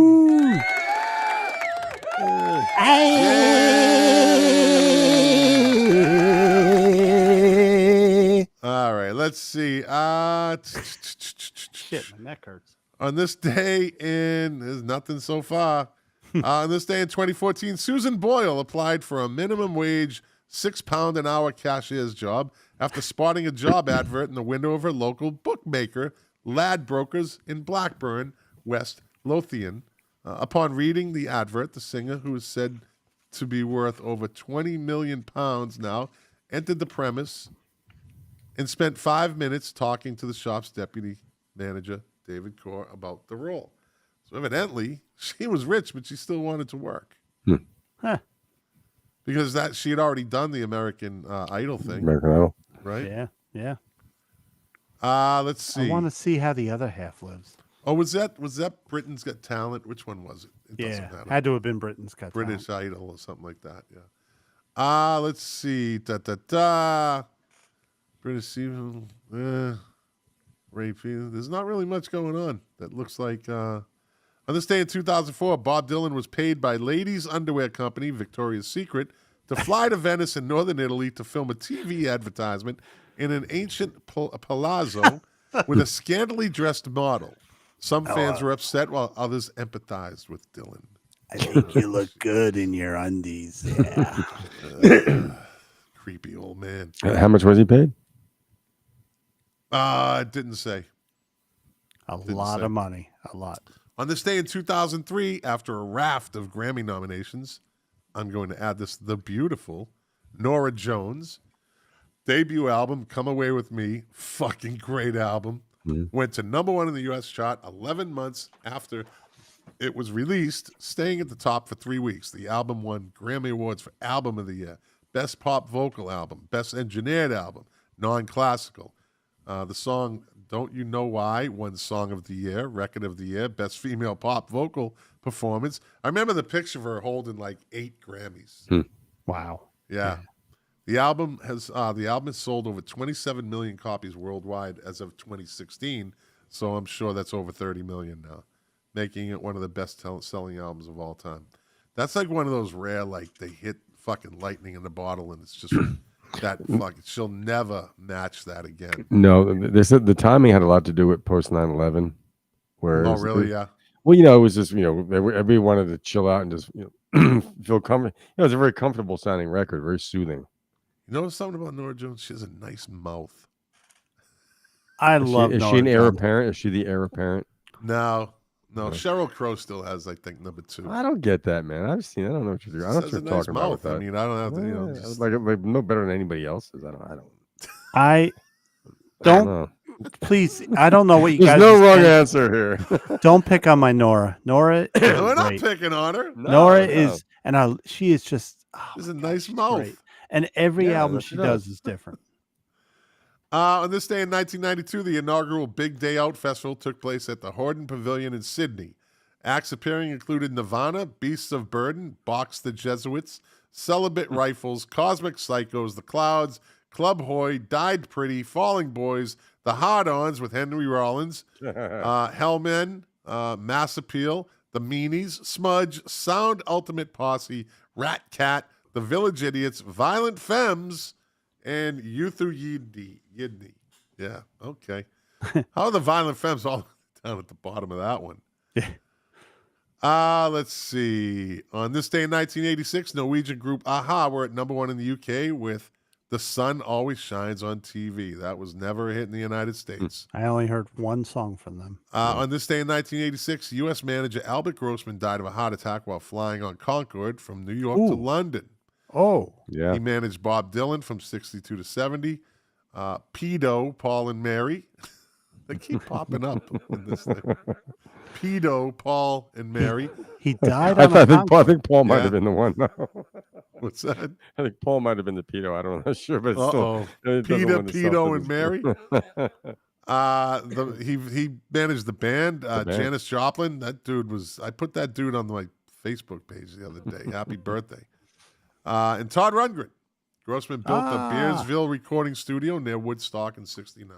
I got tickets to see Todd Rundgren in Englewood in a few months. Oh, cool. All right. He's great.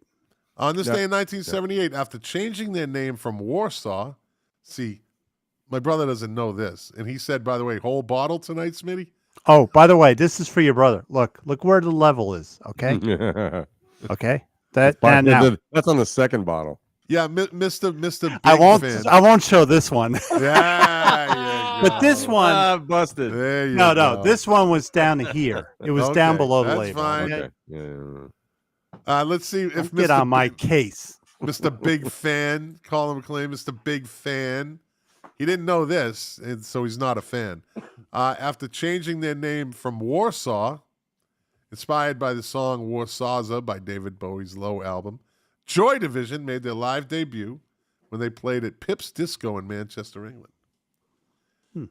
He'll go, I knew they were named that. No, you don't. On this day in 1975, the Carpenters went to number 1 in the U.S. singles chart with their version of the Marvelettes' 1961 hit, Please Mr. Postman. The song is notable as the first Motown song to reach the number 1 position on the Billboard charts late in 1961. On this day in 1975, the last Sunbury Rock Festival in Victoria, Australia, was held.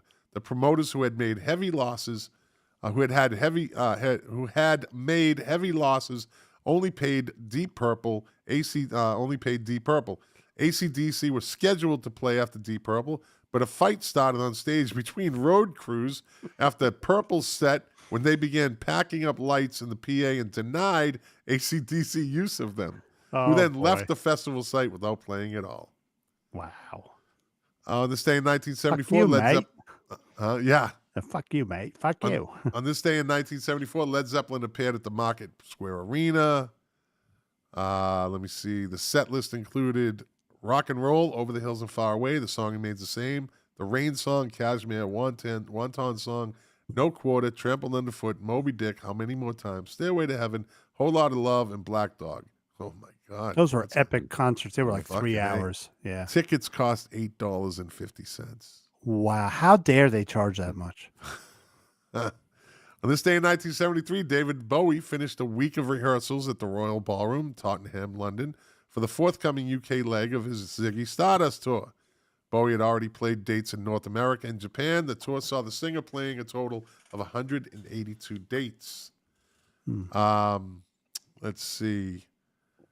On this day in 1967, the Beatles made the last-minute remix of Penny Lane before the pressing of their next double-A single, Strawberry Fields and Penny Lane. Those were never on albums, were they? Nope. Right. Imagine that. Yeah. Being that Those good. songs were originally intended for the forthcoming album, Sgt. Pepper's. But they didn't make it. On this day in 1964, the Beatles scored their first number 1 bestseller in the U.S. when I Want to Hold Your Hand reached the top of the cash box Magazine Music Chart. On this day in 1964, Phil Spector appeared as a panelist on this week's UK TV show Jukebox Jury. Wow. And finally, on this day in 1963, the Rolling Stones played at the Ricky Ticky Club at the Star and Garter Hotel, Windsor, Berkshire, UK.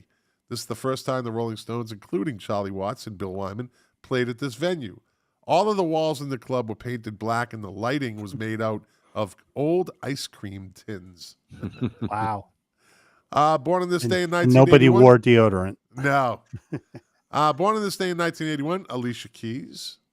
Let's see. Who else is there? Gary Tibbs, yeah, who's worked with Roxy Music. Andy Cox from The Beat. Robert Finch. Malcolm Green. Michael Cotton. John Cooper Clarke. Etta James, born on this day in 1938. Stig Anderson, producer of ABBA. And finally, born on this day in 1915, I always got to say the last guy, lady, folk singer, songwriter, socialist, actor, poet, playwright, and record producer, Ewan MacColl, who was the composer of The First Time I Saw Your Face, a hit for Roberta Flack in 71, Never heard for which he won a Grammy. He also composed Dirty Old Town in 1949 that was made by the Dubliners and the Pogues. McCall died on October 1989. He was the father of singer-songwriter Christy McCall. You know who that is? Yeah. Yeah. Christy McCall, right? She sang on Fairy Tale in New York with the Pogues. Yeah. It all comes around. Yeah. And that's it, gentlemen. That's the show. 2 hours, 36 minutes. And we cut some segments short. There's going to be a shorter one, too. Yeah, well, next, so we have to stop working these other things in. We have to kind of. I think it's time to get back to different segments. That's kind of cool. Keeps things fresh, you know. Yeah, absolutely. Yeah, absolutely. yeah. So next week we'll be back to a year. We'll pick a year, and then we'll jump into the you make the call, and then you make the band, and then whatever else we got. I'm sure the years always take up a nice chunk of change. Have you ever done 1984? I'll tell you right now. I happen to have all the years that we've done. Not that I've did them with Jack too. So far we have 67, 68, 70, 72, 75, 76, 77, 79, 85, 86, 87, 90, 91, 94. So 84 was my freshman year. Do you want to do that? It is. Okay. 84 it is. Just remind me. Albums and movies, or one of the other? Yeah, then we'll do movies. Yeah, we'll do movies from 84. And then, albums. Talk about some albums from 84. Then we'll jump into the You Make the Call segments. Yeah. Love it. And then, it's kind of, you're fucking making me work now. These things, those fucking You Make the Calls aren't easy because it can be so, like, one-sided. I have to really seek through my whole library catalog of songs. You got those writers back there. Just pay them better. They're going to do it for you. They're fucking useless. Staff. They only look good. They don't fucking say that. They don't do anything. This motherfucker right here does more than them. Watch Lou. We see Iron Man start to walk down. Yeah. Handing him papers. Yeah. Iron Man, deactivate. Hey, there you go. Yeah. There you go. Hey, Tony, don't do that to me.